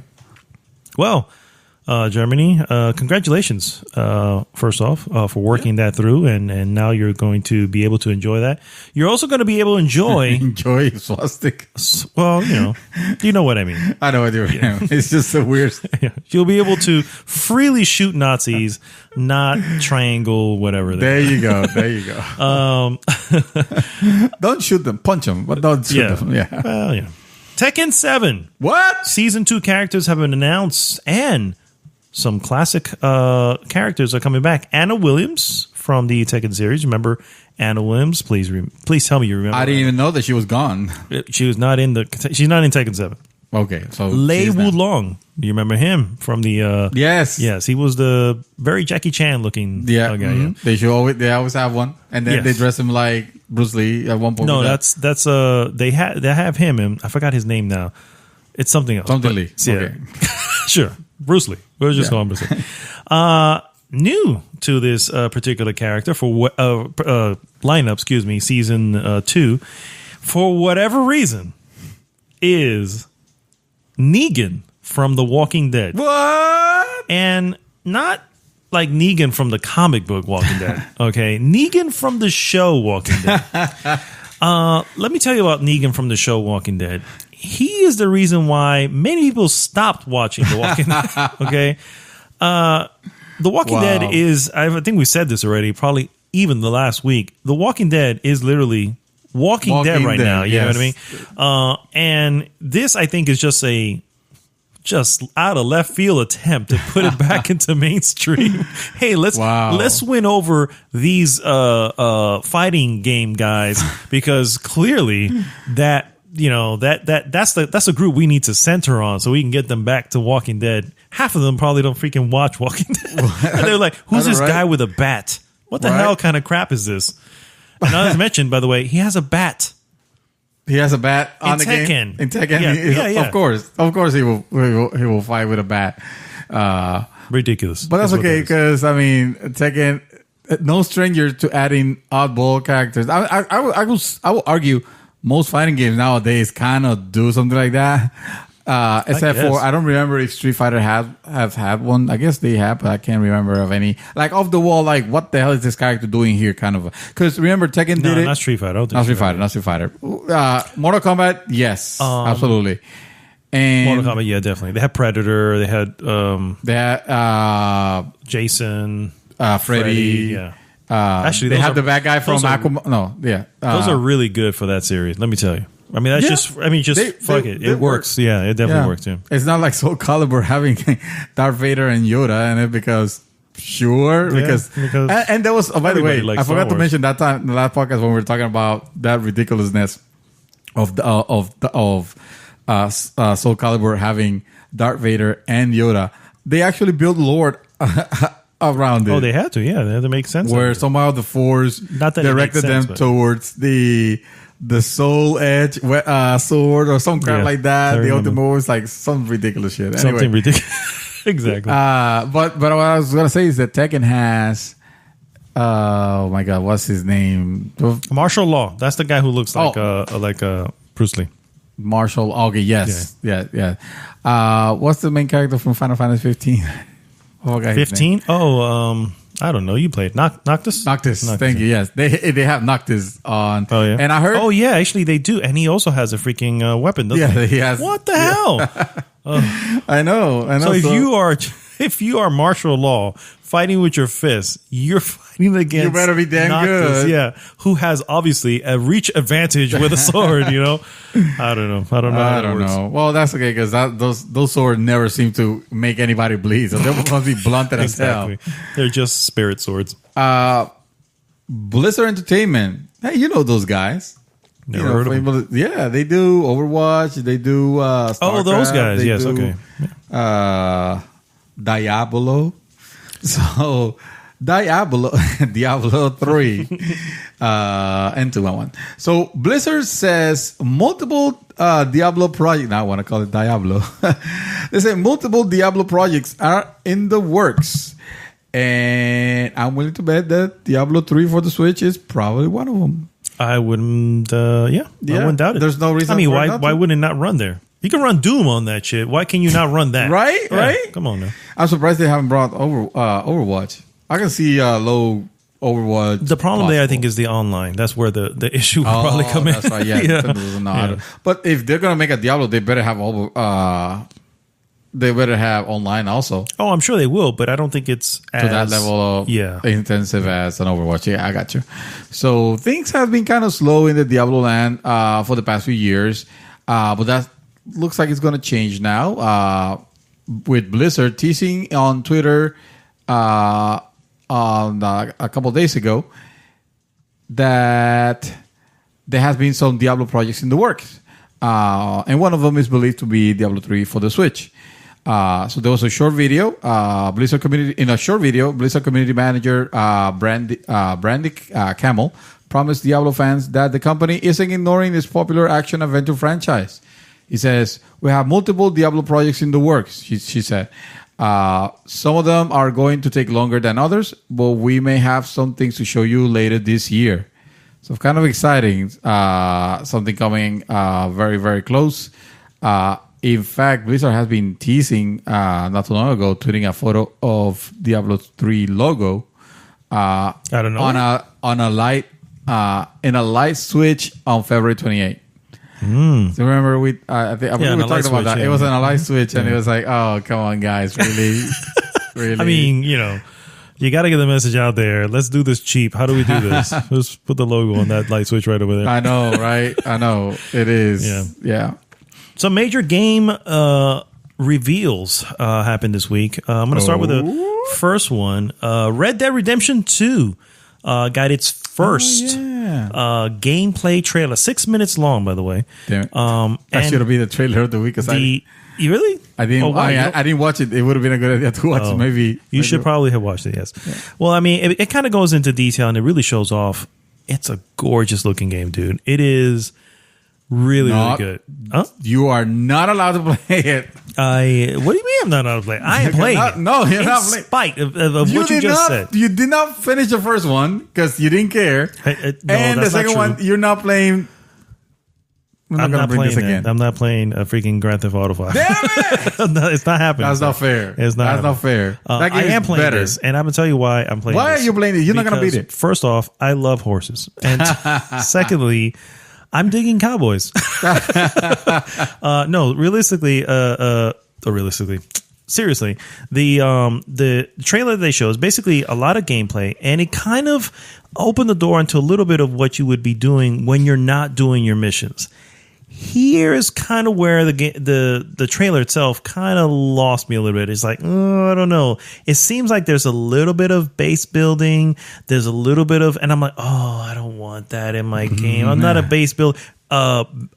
Resource management. I'm like, frack, you're introducing shit I don't want in this game. Procedurally generated. Oh God, no. Permadeath.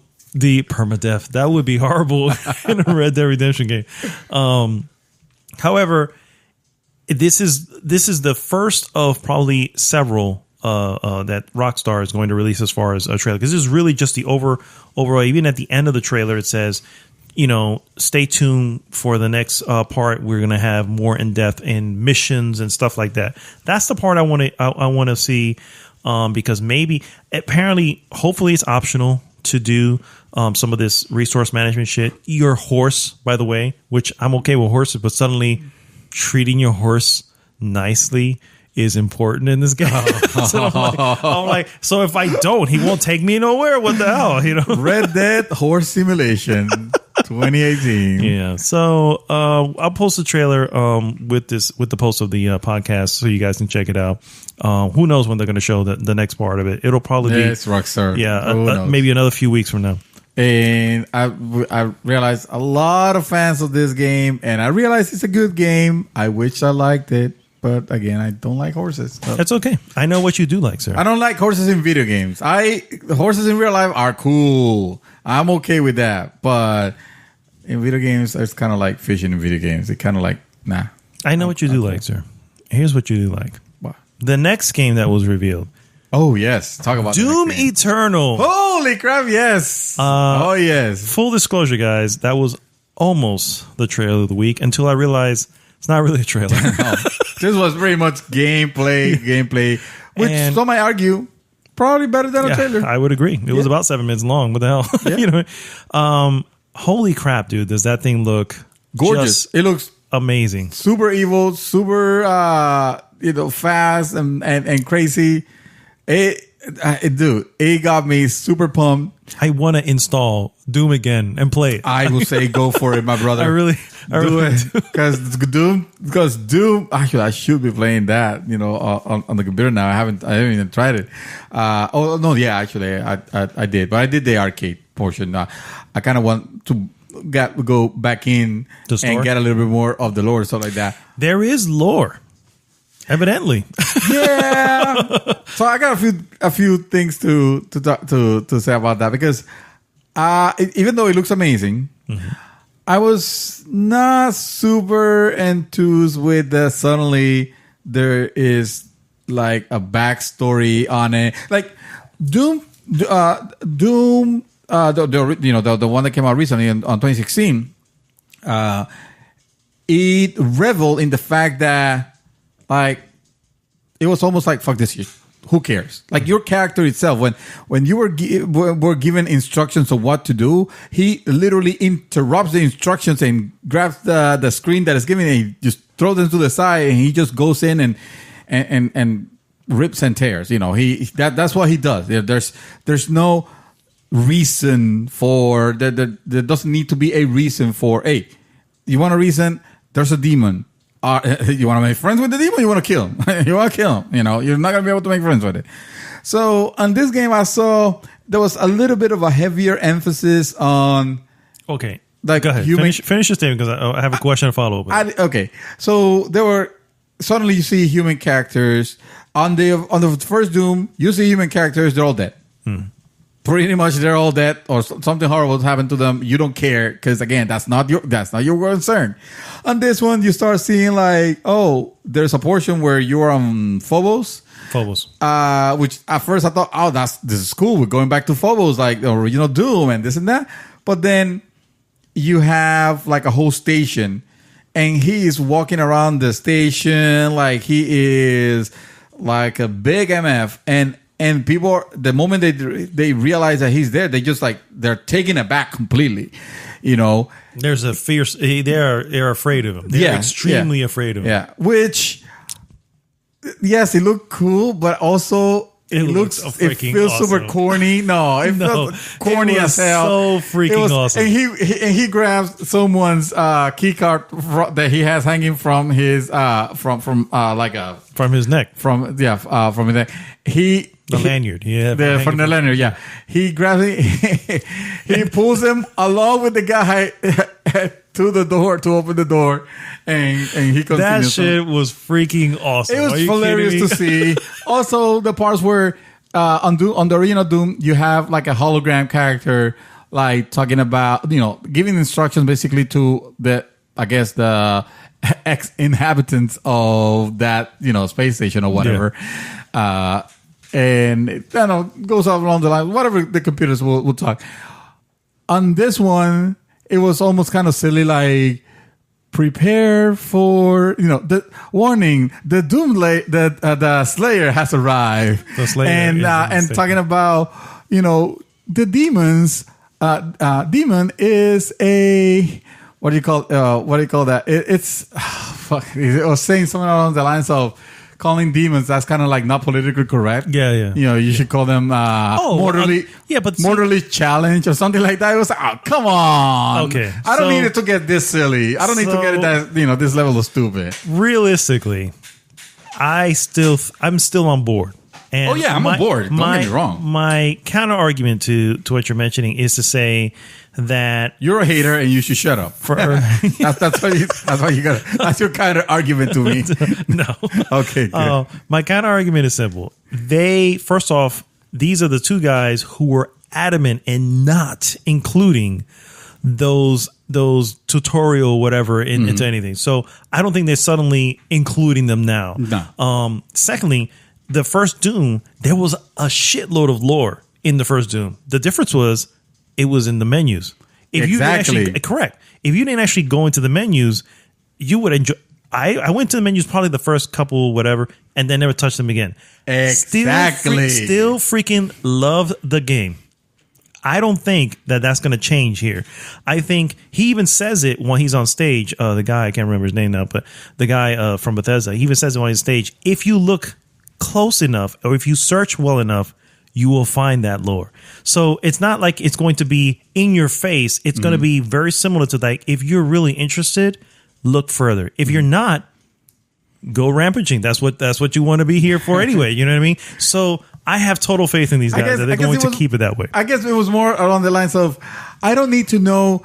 I didn't need to see the Halo aspect of this now, where you are treated like sold. the demonic Master Chief almost, because that's the same. No. That is the same reaction on Halo almost. Well, except that in Halo is more respect than fear. Yeah, but it's almost that. It's like, oh, here's the make room for the badass, and this is absolute fear, which honestly makes me want to play it even more, dude. Because I'm just like, yes, I don't need the humans to be alive in this.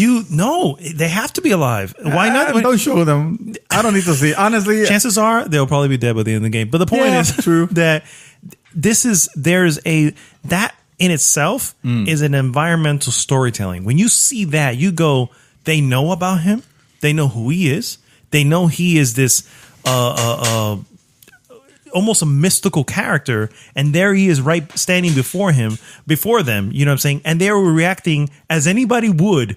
Think of, I compared the description of the new Doomslayer to the Predator, because he has an over-the-shoulder gun. Yeah. He has this knife that comes off his bracelet, arm. Yeah, and I was like, oh, this guy is very Predator-like. And on top of that, he's like super tall, and I'm like, imagine for a second you are, in this thing, and that the person who's going to come and handle the problems that we're having is coming through, and it's a fucking Predator walking through. You're after everything you've seen from Predator movies. Let me ask you something. You're not going to be like, holy shit! I don't even want to move. I don't want to move. Let me ask you to see if I can phrase this in a way that makes sense. Yes, you're right to all that. Right now, why would the Predator, and when I say the Predator, I mean the original incarnation of the Predator, Predator 1, right? We're describing, we're putting him side by side, right? Why would he be working with humans? He's not. That's the difference. Because there's a mystical aspect to it. Just like the Doomslayer is not working with them. But he appears there. He appears on the station. What is his purpose? His purpose is simple: kill demons. And where are why is he on Phobos? Because for some reason there's demons there. I'm here to kill them. I'm here to kill demons and chew bubblegum. In the name of Earth. Bubblegum. In the name of Earth. Not Earth. Okay. In the name of Earth. See, there was a mystique to there is a mystique to this character that doesn't need to be related whatsoever with him. The only relation I want to hear is, hey, yes, he was born a human, but then shit happens and he's no longer, and you don't need to bring them back. You don't need to save Earth. Earth looks fucked up. Here's the thing. I don't think he cares one iota about Earth. Well, that's cool. That's what I want. He does not. He is there again just to. He is the dog chasing the car, bro. He's just chasing the car. The car happened to go to Phobos. I'm going to Phobos too. You know what I mean? That's what that I'm is. hoping that's what it is. Because again, I'm not saying that I'm not on board or hate it or anything like that. I'm just saying, hey, when I started seeing this part, it got me a little worried because suddenly I was not the super badass, mystical character from whatever time frame it was, because I don't believe they even give it a time frame. He seems like an eternal, basically. And now I'm just a scrub marine. I guess he's a space marine. That's why from Earth, and he's working with it. I don't need that. Yeah. And I don't need any of my stages to start with mission briefings or any bullshit like that. I don't think that's happening. Let me. I think they learned their lesson, bro. There's that would be utterly the biggest failure for you to realize, hey, this is what they want. Present that to us in the 2016 Doom, and then in the 2019 or whatever this was coming out, go backwards. It just, why would you? I mean, not to say that companies have not exactly mistakes, but seriously, I have a little bit more faith in them, especially those two. One of them who was, like I said, involved with Uncharted for the longest time. That he knows what people come back for. You know what I mean? So that's true. I'm super excited. I'm hoping. So I guess it's my turn. I gotta own this one, but I'm gonna keep it on the same on Bethesda level. Just to speak about a little bit about Fallout 76, the PC version won't be on Steam at launch. And the reason why this is important is because some people are not very happy with the fact because they have Steam as their friend managing. When they're playing games, they have most of the friend list there. And now also because that means installing another launcher. Which at this point, if you're a PC gamer, this is inevitable. You're gonna have tons of launchers, and that is but see, I don't see it as a big deal anymore. I used to be furious when a game would not come out on Steam. I don't see it as a big deal anymore because I only have one launcher that starts when I turn on my computer, and that is Steam. Everything else, I don't automatically start. It's gonna want to automatically start. Uplay, Origin, the Bethesda one, the Epic's one for Fortnite. They all want to start by itself and consume resources and crap like that. And no, I don't want it. Most of my library is on Steam. Also, the reason why most gamers like to have their library on Steam, because yes, you can add a game to Steam indirectly, but it's kind of hassly. And so most people are not gonna bother with that. Fair enough. So anyway, as Fallout 76 beta nears its October launch, Bethesda has provided additional details about the invite-only trial. That includes where Windows PC players will be able to access the beta only on the Bethesda exclusive launcher and not on the popular Steam platform. The BETA will be available on Xbox One. Oh, that's what they're calling it. Xbox One, PlayStation 4. I think it stands for that. PlayStation 4 and PC via Bethesda.net. Reads the test build FAQ. While Bethesda specifically notes that the beta will make use of its own platform, it's not until later in the FAQ that the developer makes it clear that using its launcher is the only way to play the game on PC. Not only will players only be able to test out the game throughout Bethesda.net, but the full version will not be available anywhere else at launch. So I can see it both ways. Nowadays, and we're seeing this with the recent launch of Fortnite on Android devices, where companies are realizing that, hey, we don't need this the ones that can. Yeah. We don't need to have this, pay royalties to this platform to release our game. We are freaking, in this case, Bethesda. We can just do our own. And who knows, maybe even open up stores and set our own shit, which was another thing that I was kind of concerned about until I realized, wait a minute, more stores mean competition. Competition is always good, so why not? Yeah, exactly. So, so I kind of ease off on that. That's why I've been sticking to GOG. You just been sticking to GOG for real? Yeah. Good old games, huh? Yeah. I wonder why. We're not going to get into that. Witcher 3. CD Projekt. Yeah. So yeah, I guess that aspect kind of sucks. That not being able to, in no way saying you can't play with your Steam buddies. Mm-hmm. It's just saying your Steam buddies are going to have to migrate. Can migrate with you. And fair enough. The ones that want to play will, because they have no other choice. Yeah, exactly. Sir, my last piece.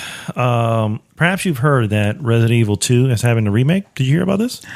I think I heard it like... Rumors? 11 or 12 E3s ago. I think so. Yeah. I think you're right.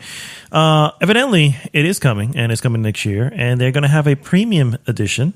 Ooh. Premium edition is going to cost you $900. Get the frack out of here. Now, here's the problem. It comes with a car. Then that's a steal. First off, the edition is called the Biohazard RE:2Z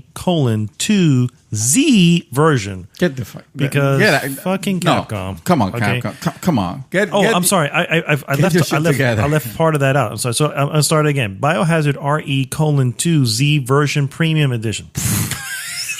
Let's not forget. Here's one thing that is great. It includes the game.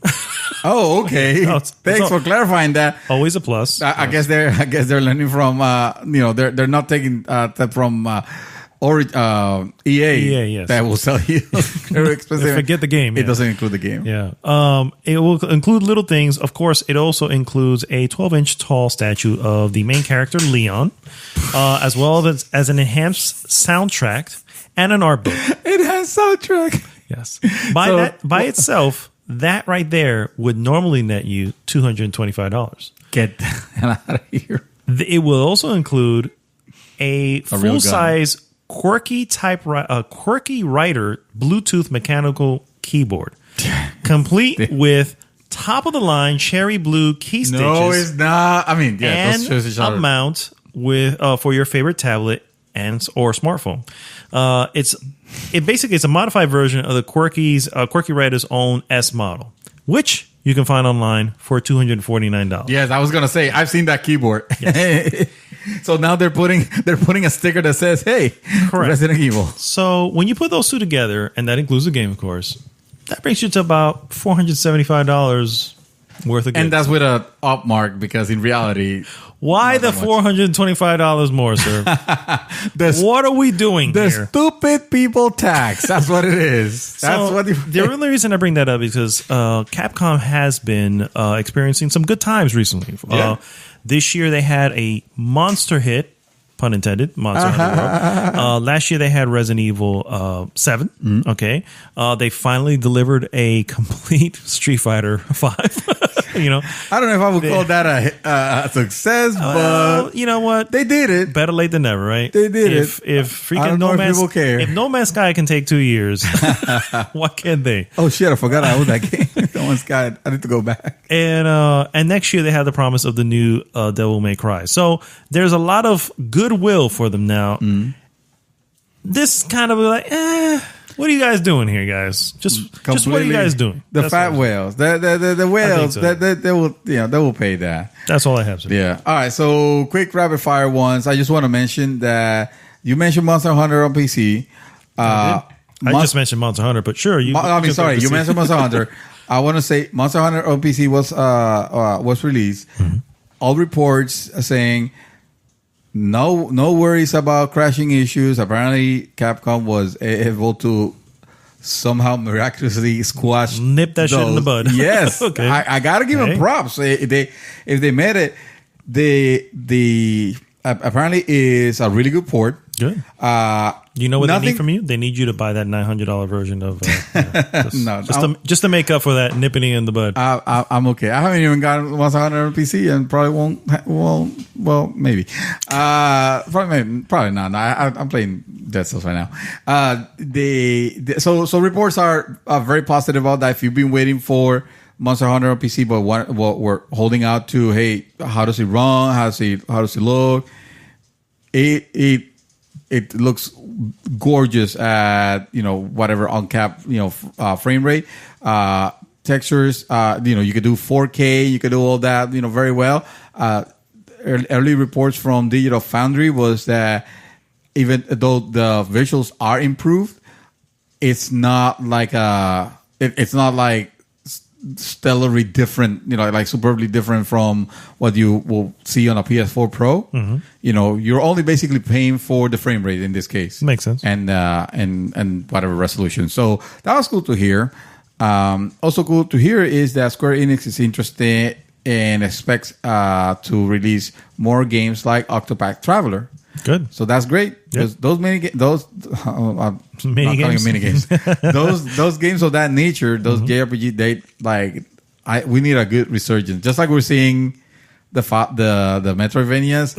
I feel like this type of games. I'm swimming in Metroidvanias right now. Yeah, and it doesn't have to inundate suddenly. It can. Why can't it? If they're all great, why can it not inundate? Because then I won't have time to play. Well, you won't have time to play, but you have the selection of the litter. There you go. The worst part is if you have one or two that's great and 8 or 9 that are just shit. You know what I mean? So like Royal, the Battle Royale. Yes, got you. And lastly, the final remix, as they're calling it, version of The World Ends With You. It's coming to Switch this October. That is a game that originally came out, I want to say, on the Nintendo on the DS. So it's a game. It's more than 10 years old, but it's a cool JRPG, but the very different type of it, kind of like the quirky Atlus levels of nice. coolness. Okay, I'm down with that. Yeah. It is a cult favorite among JRPG fans, and she mentioned it was ported to iOS and Android. So you can be playing this game right now. I probably could. So yeah, that's all I have. Get that downloaded now. I have one last thing. I downloaded Fortnite on my phone because it came to Android. Fortnite. Because what the hell? Why not? It's everywhere. Might as well put it on my phone. What the hell? And we have to mention Fortnite a couple of times. Yes, we have to. Otherwise we'll be irrelevant. Yeah, exactly. Yeah, which we are anyway. But that's fine. All right, guys. We're going to take a quick break, and we'll be right back with our hot topic.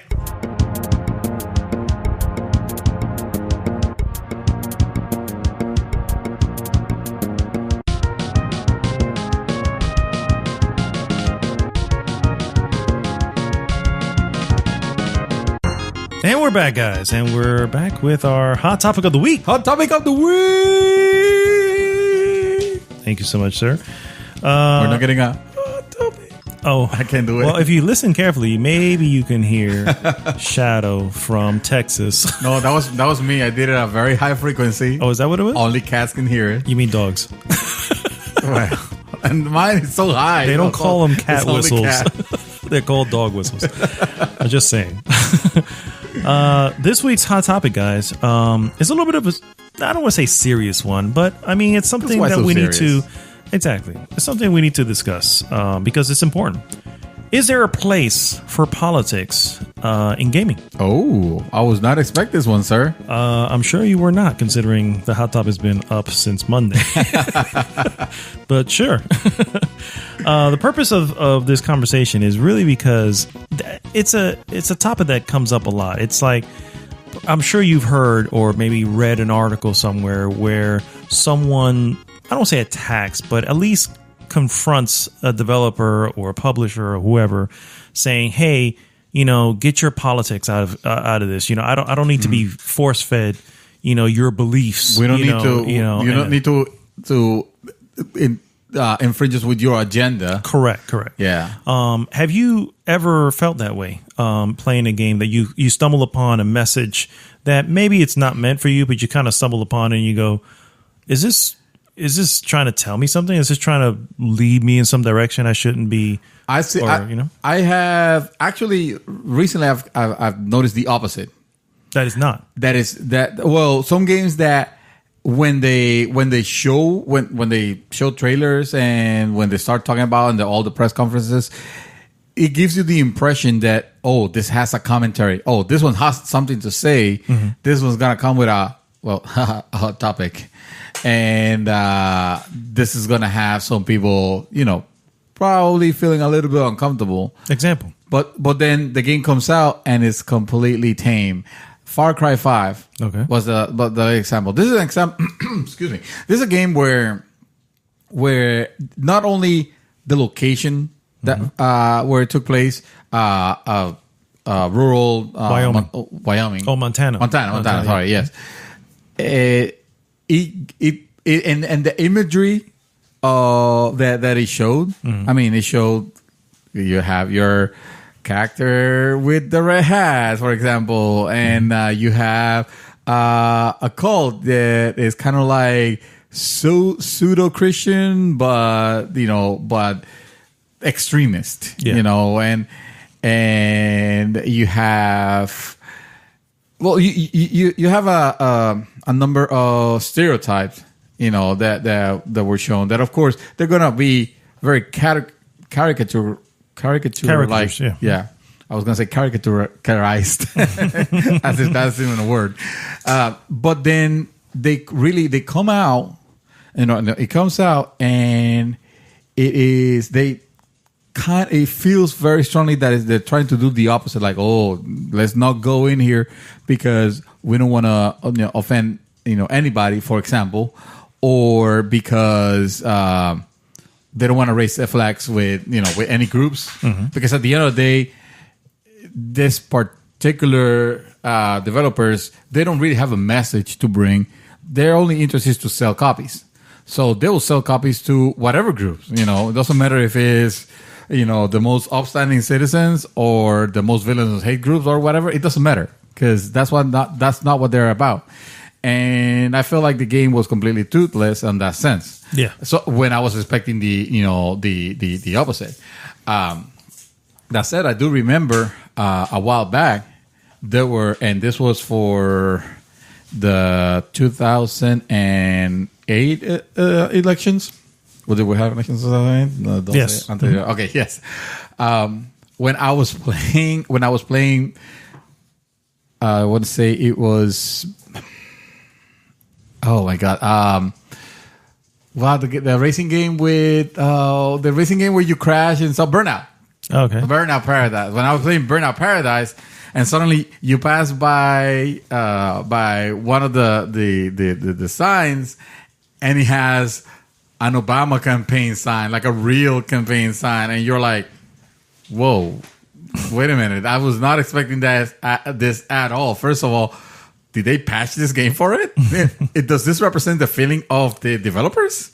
Or was this just paid advertising? I mean, it was paid advertising at the end of it, but it could be misconstrued, like, harshly, So it was kind of weird, on that sense. So the type that you're mentioning actually has a term that I found online called quasi-political. Quasi-political AAA game. When it looks like they're trying, it appears as if they would have the teeth, as you mentioned, or actually have a message, something that would actually bite, something that will actually affect. But in the end, not so much. And one of those examples, yes, is Far Cry 5, portrayed rural, anti-government American cult, in which the bastardized crosses were wielded by fanatics.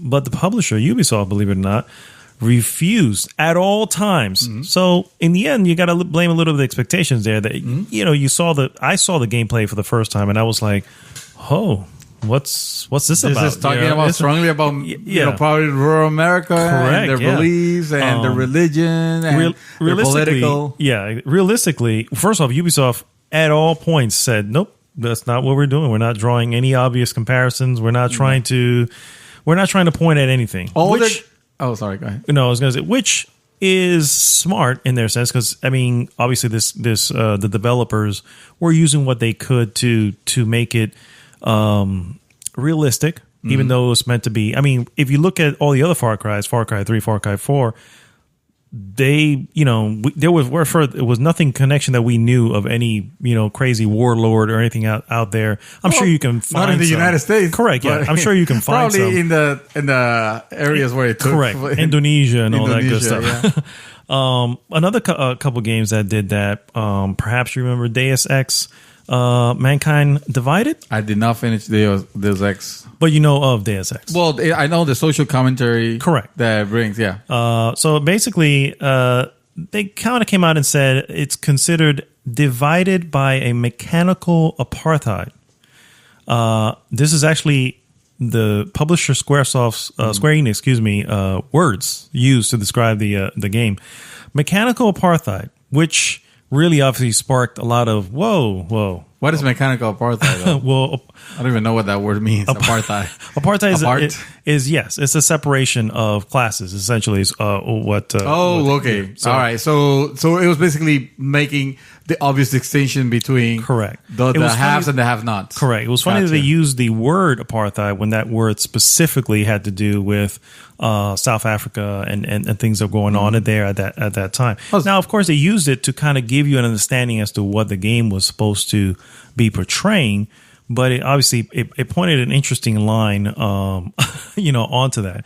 It's the funny use of the word mechanical also, because I was thinking of, so he's making a distinction between the cybernetically enhanced, correct, marginalized people versus the normies. The normies. They don't have cybernetic implants. Yep. Yes. Square Enix basically denied that his imagery of societal separation and prison camps, because that was in the game as well, had anything to do with the real world of racial divisions. Believe it or not, there was a developer in the team that made the game called his name is Gillis Mataba. He's a black game developer who worked on Mankind Divided. He said, we actually wanted to offer our audience something unique, something that was close and very personal. The experience of being torn between two worlds and two identities. Racism is a dark part of the human nature, and we wanted to treat this subject. It was especially important to me to treat this. And so he obviously, what that leads us to believe, I think it should lead us to believe, is to say that I don't think there's a way of portraying any type of media as without including some sort of. Oh, you're looking up. I see what you're saying.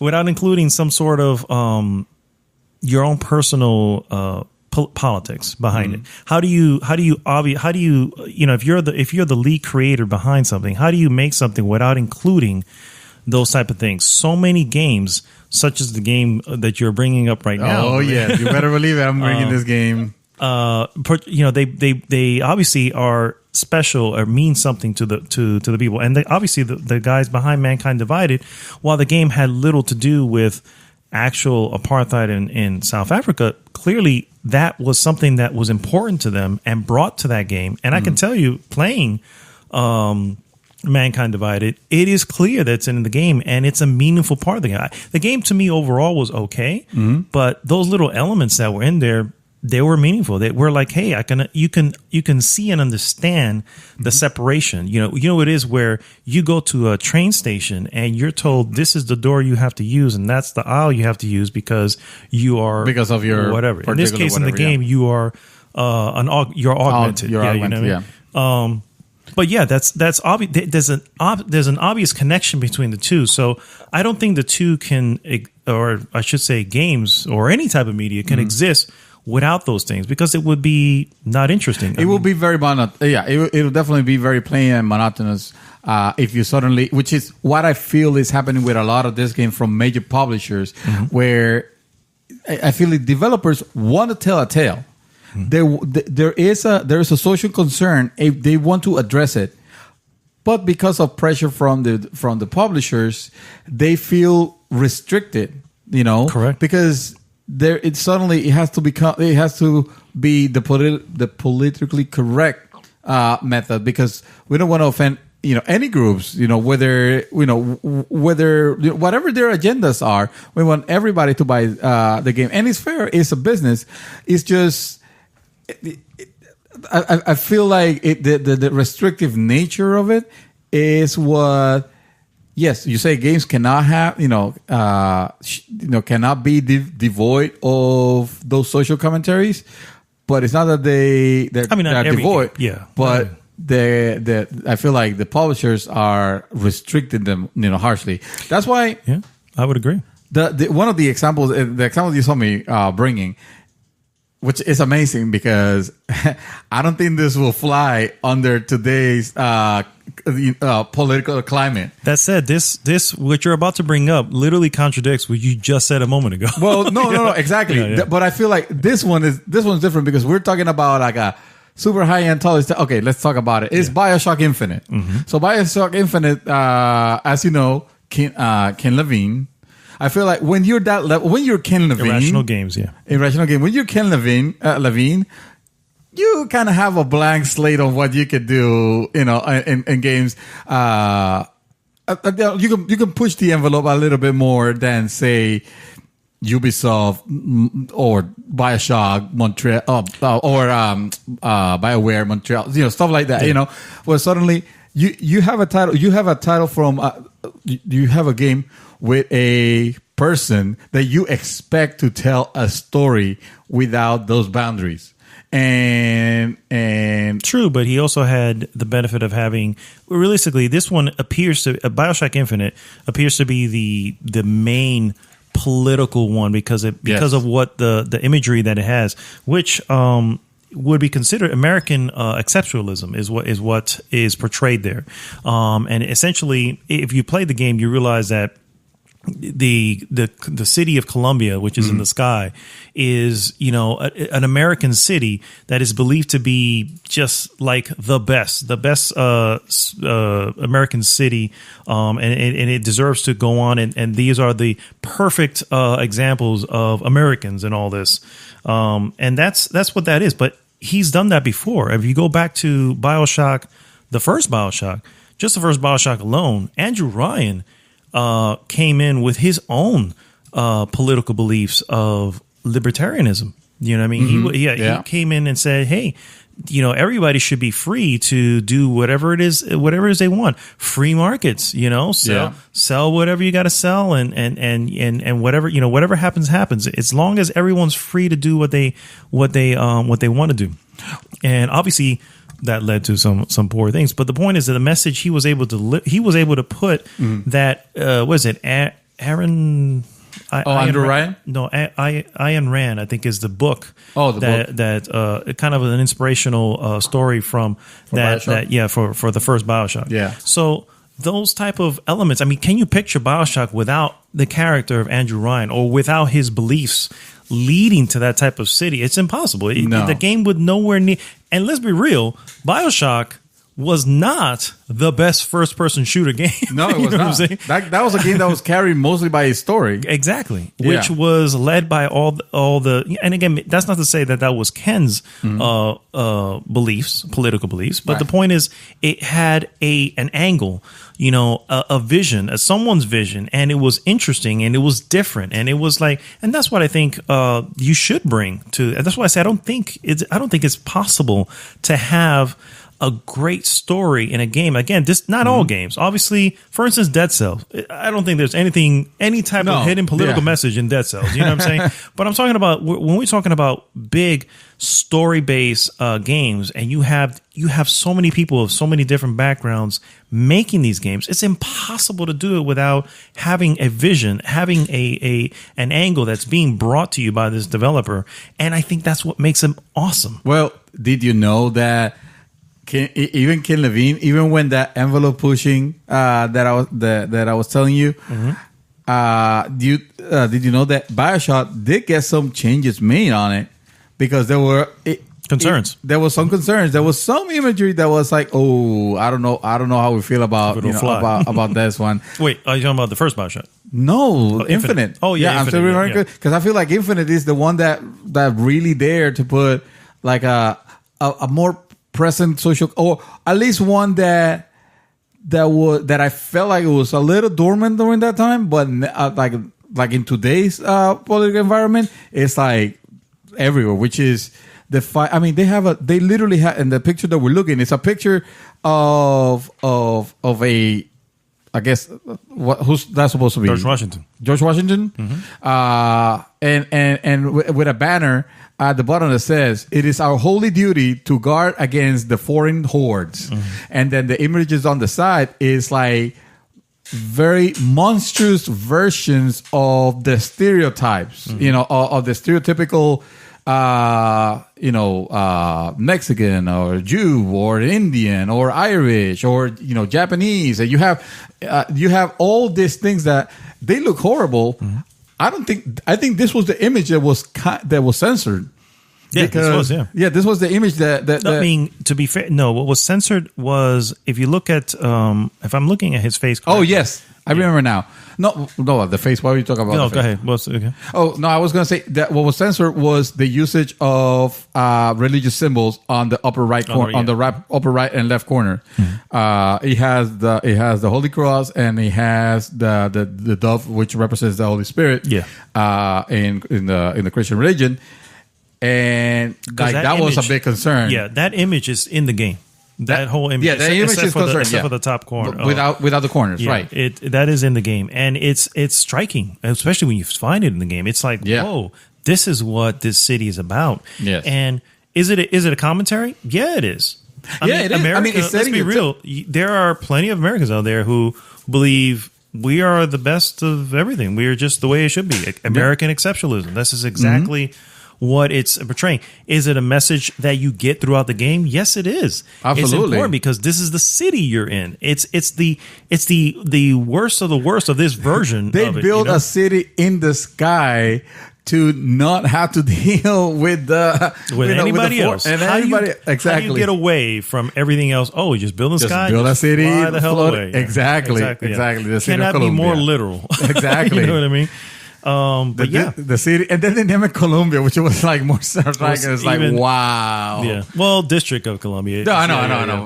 Because it's a different spelling of it, if I'm not mistaken. But so you were mentioning the reasons behind why a lot of many developers and publishers, or publishers specifically, shy away from. Developers are always ready to, creators are always ready to, and artists are always ready to push the envelope because that's what they do. That's how you get. They have something to say. Original stuff. Yeah. Most of the good one, and of course this is a business. Of course their goal is to make money. But the good one, I feel like they have a story to tell. And, they don't want to be held. Or they wish they didn't have to be. There's a couple sources in an article that I read from Polygon. Believe it or not, article is, why are game companies so quick to add? It's good. Basically, why are companies afraid of the political messages in game? Adding political messages in gaming, and there's a couple sources that didn't have names, of course, but in the article are quoted. One of them starts off almost the most obvious. It's about money. The same old why. The same old why. Games with a sense of relevance feel fresh and artistic, but talking about the politics risks blowback, and blowback is expensive. Yes. And so you can imagine. Can you imagine Far Cry 5? First of all, Far Cry 5 was in development way before what happened with the whole Make America Great Again and all this stuff. Happening. All that happened. It was impossible for them to have read into it and say like, let's make a game about that. Can you imagine if let's say they took 6 months to kind of whatever and tweaked it and included included obvious, something obvious, elements of that. I mean, or elements of religion also, because it was mostly that, mainly that. It was religion as well. I'm sure that was included in. Well, that was mainly what it is, But let's say, for instance, it included other elements. It just included, obvious Trump supporters out in the sidelines who are running around, whatever. That would obviously risk a blowback. Oh yeah, you know what I'm saying. And for anyone, any company, who's trying to sell a piece of media. can you blame them saying, but maybe we don't want to hit the nail too solely on the head? You know, maybe just hints at it. And then, of course, through your statements that you release to the public, no, we're not trying. Well, there's no actual statement here. Yeah. So they want to be fresh. They want to be in the now. But they don't want to be 100% in the now. Yeah, you know what I mean? and that's weak. I think that, I mean, in the sense, I don't think Far Cry 5, like you said, this was something that was way before the happening and whatever. So it was not.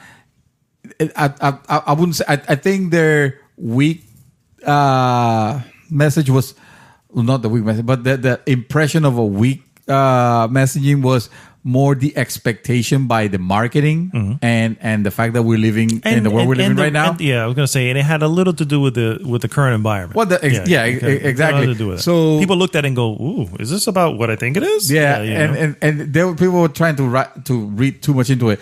There was a couple of reviewers who were pointed out by a couple of other reviewers of the game who almost took a couple points away from the game because it wasn't, it feels like it was going to do this, but it didn't actually do this. Yeah.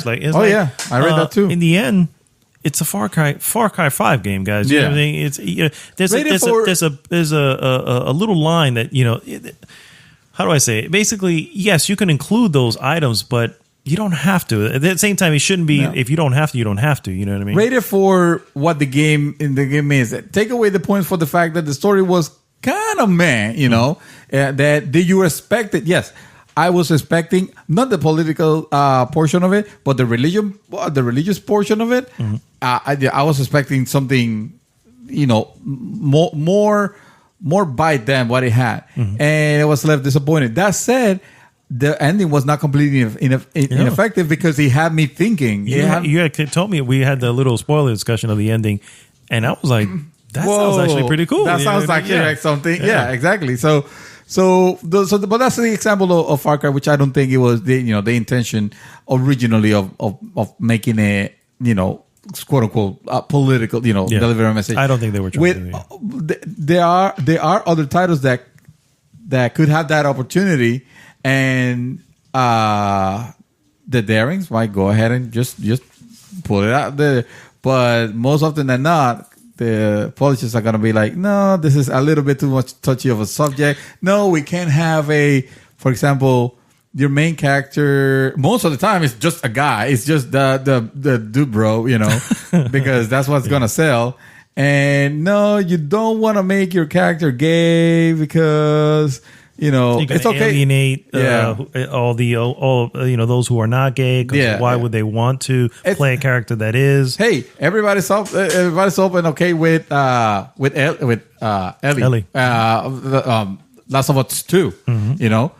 When are we gonna have the homosexual male character? Yeah, exactly. That will happen. Yeah, it will happen, and it will probably receive some sort of backlash at some point because realistically there's a lot and in games media too, you have to kind of admit when you read a lot of the games media that like we do, we're on Polygon, we're on IGN, we're all this, it's a little one-sided sometimes. You know what I mean? And it's a shame, but at the same time it's like, you know what, if you really want to be inclusive, then you should really be inclusive. You know what I mean? And that means all angles. A couple of examples. I said Dream Daddy, I heard that he sold kind of well. Which one? Dream Daddy. Dream Daddy. Yes. I heard it did too.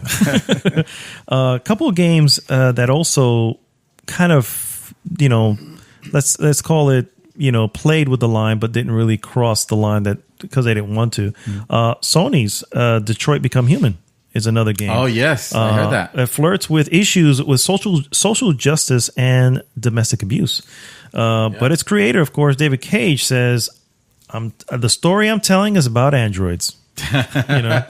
Further claim, yeah, exactly.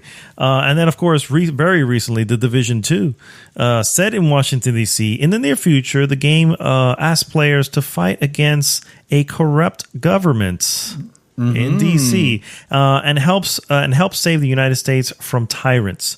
Despite obvious parallels from the current political landscape in the United States, Ubisoft continues to deny any real-world reference. Wait, which game is this? Division 2. Oh, the Division 2. Yes. Oh, yeah. So it's another interesting aspect, and I have a couple other sources from that article I mentioned earlier as to as to why they don't do it. One of the game industry sources says, "Why deal with it?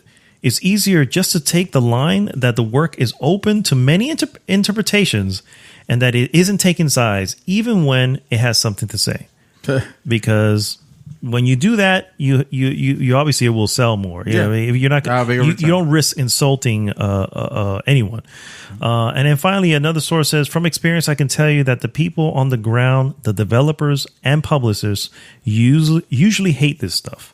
They're not stupid. They know what the games are about. They don't want to repeat these prepared lines over and over again, but they also don't want to get a repetition for being difficult.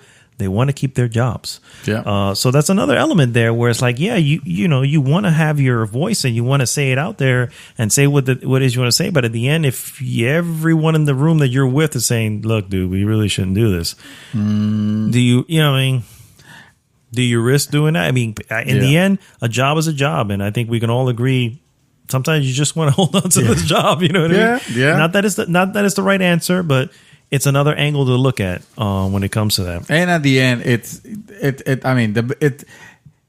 I feel like when it's a business, it's very hard to mix the political into the business aspect because you don't want to marginalize any group, of course, or any major groups. I should say. You're probably not going to care about marginalizing, you're always probably going to make the Russians the bad guy or the not Middle anymore. Eastern. Now it's like, okay, what's the group we can use?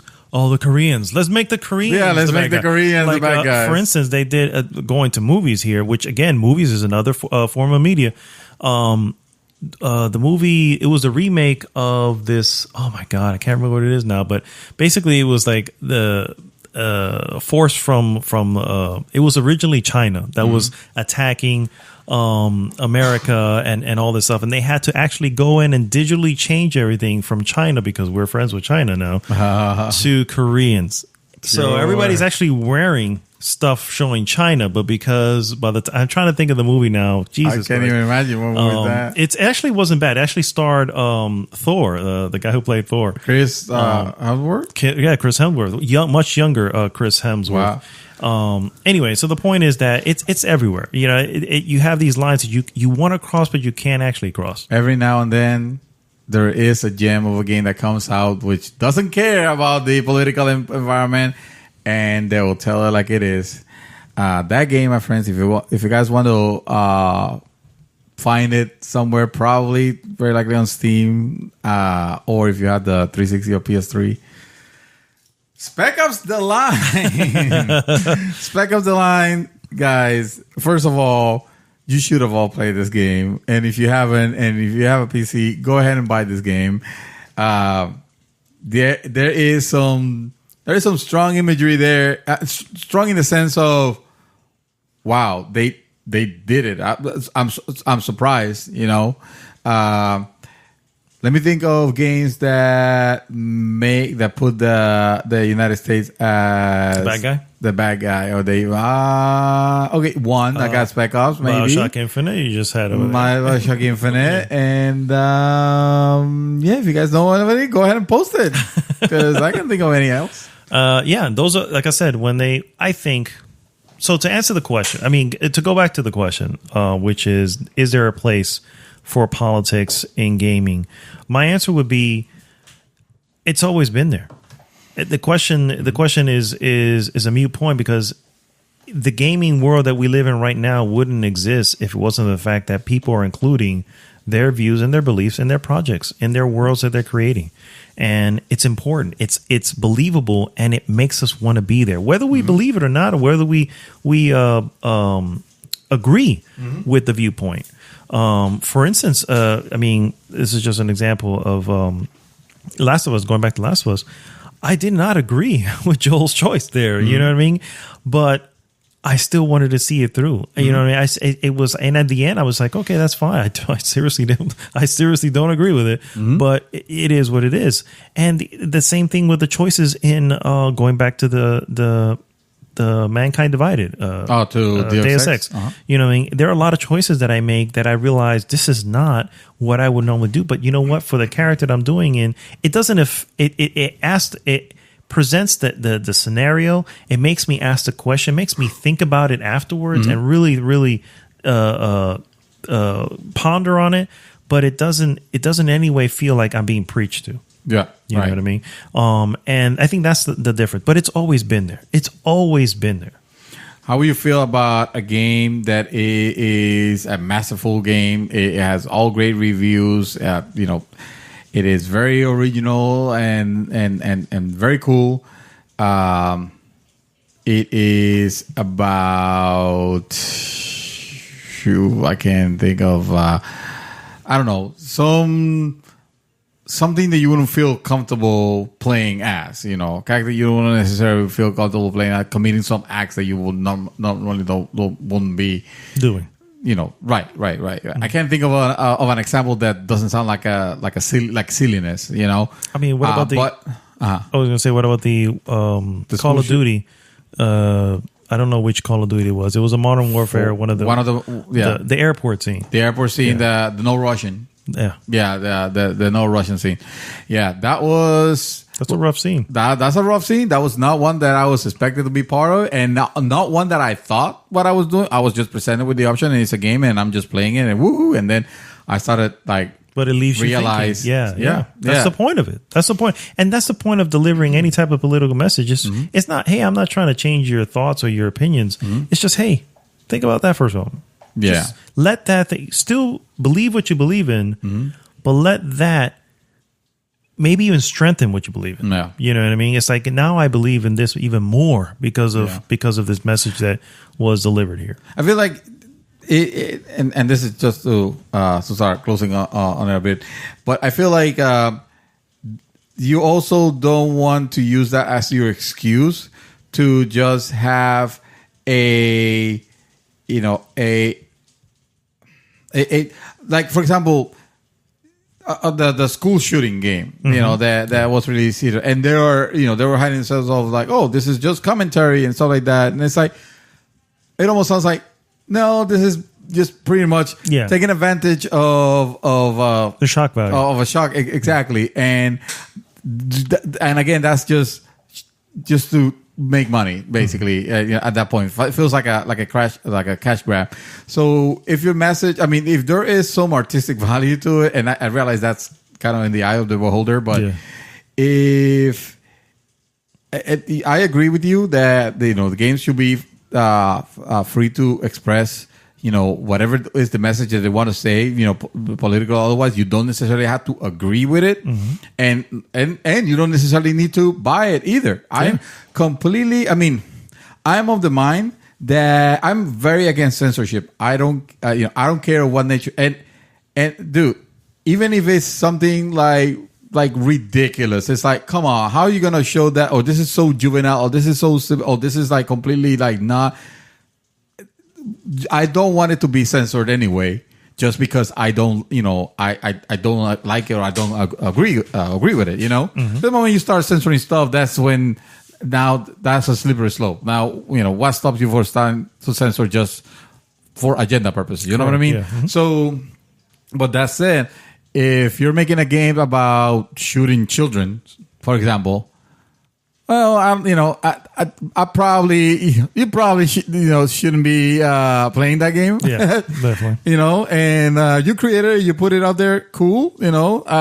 Companies, and platform holders should not be supporting this, that kind of stuff, because at that point, you're not trying to deliver any message. The fact that the person made it is their right to do so, because we are in that situation where you're the free. You're the free. However, the beliefs behind anybody who would buy it or who would sell it, in their storefronts, it's their right as well to say nope, that's not what we're not going to put it on the store. So, yeah, exactly, and that's perfectly fine. That's perfectly fine.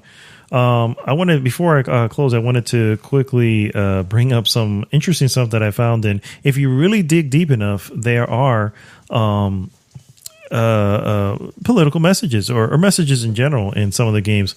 And obviously Deus Ex that I mentioned, and of course Detroit Become Human, civil rights movement. That's essentially what was behind there. Also, X-Men. Pretty much all the X-Men mutant rights. It's always been mentioned there. Mutant rights. Yeah. These are all mutant rights matter. Yeah, mutant rights matter. That's right. Yeah. And then the last one, which is pretty funny, if you really look at it, Final Fantasy VII can be boiled down to environmentalism. Yeah, I think that was the main subject of it. Exactly. That's and right. actually, the something that the creators believed wholeheartedly. Hey, you know what I mean? And that was a great way of delivering that Absolutely. message. I think no one who played Final Fantasy VII, the millions of people who loved and played Final Fantasy VII and are dying to get the remake already out there, that whole message would, although it's there for people who go, you know what? Yes, the world, the planet itself is important. We should be doing whatever we can to save and preserve it. Yeah, you know. Yeah, so absolutely. So my last words is simple. I just don't think gaming today would exist if it wasn't for the fact that, a political message is in, a game once in a while, or once in a blue. There's always going to be a story. There's always some sort of story. There's always going to be a story to tell or a social commentary to talk about. I remember when I was very young, that used to happen with rap music. They will have raps of different social things that were happening, whether it was AIDS or the fight against drugs or stuff like that. Stay in school, stuff like that. The man, exactly. It's the man. It's the man. So why should games not have? Why should we be playing? I mean, otherwise we'll be playing like Puzzle 3, exactly. and Pac-Man and stuff like that. Nothing but Tetris is what we've been playing. Nothing but Tetris, there's nothing. Although Tetramino lives, they matter too. Yeah, absolutely. They don't need to be squatched. They don't. When they get and then put they in disappear. the role. Where do they go when they disappear? I know that's a heavy message of extermination and exactly.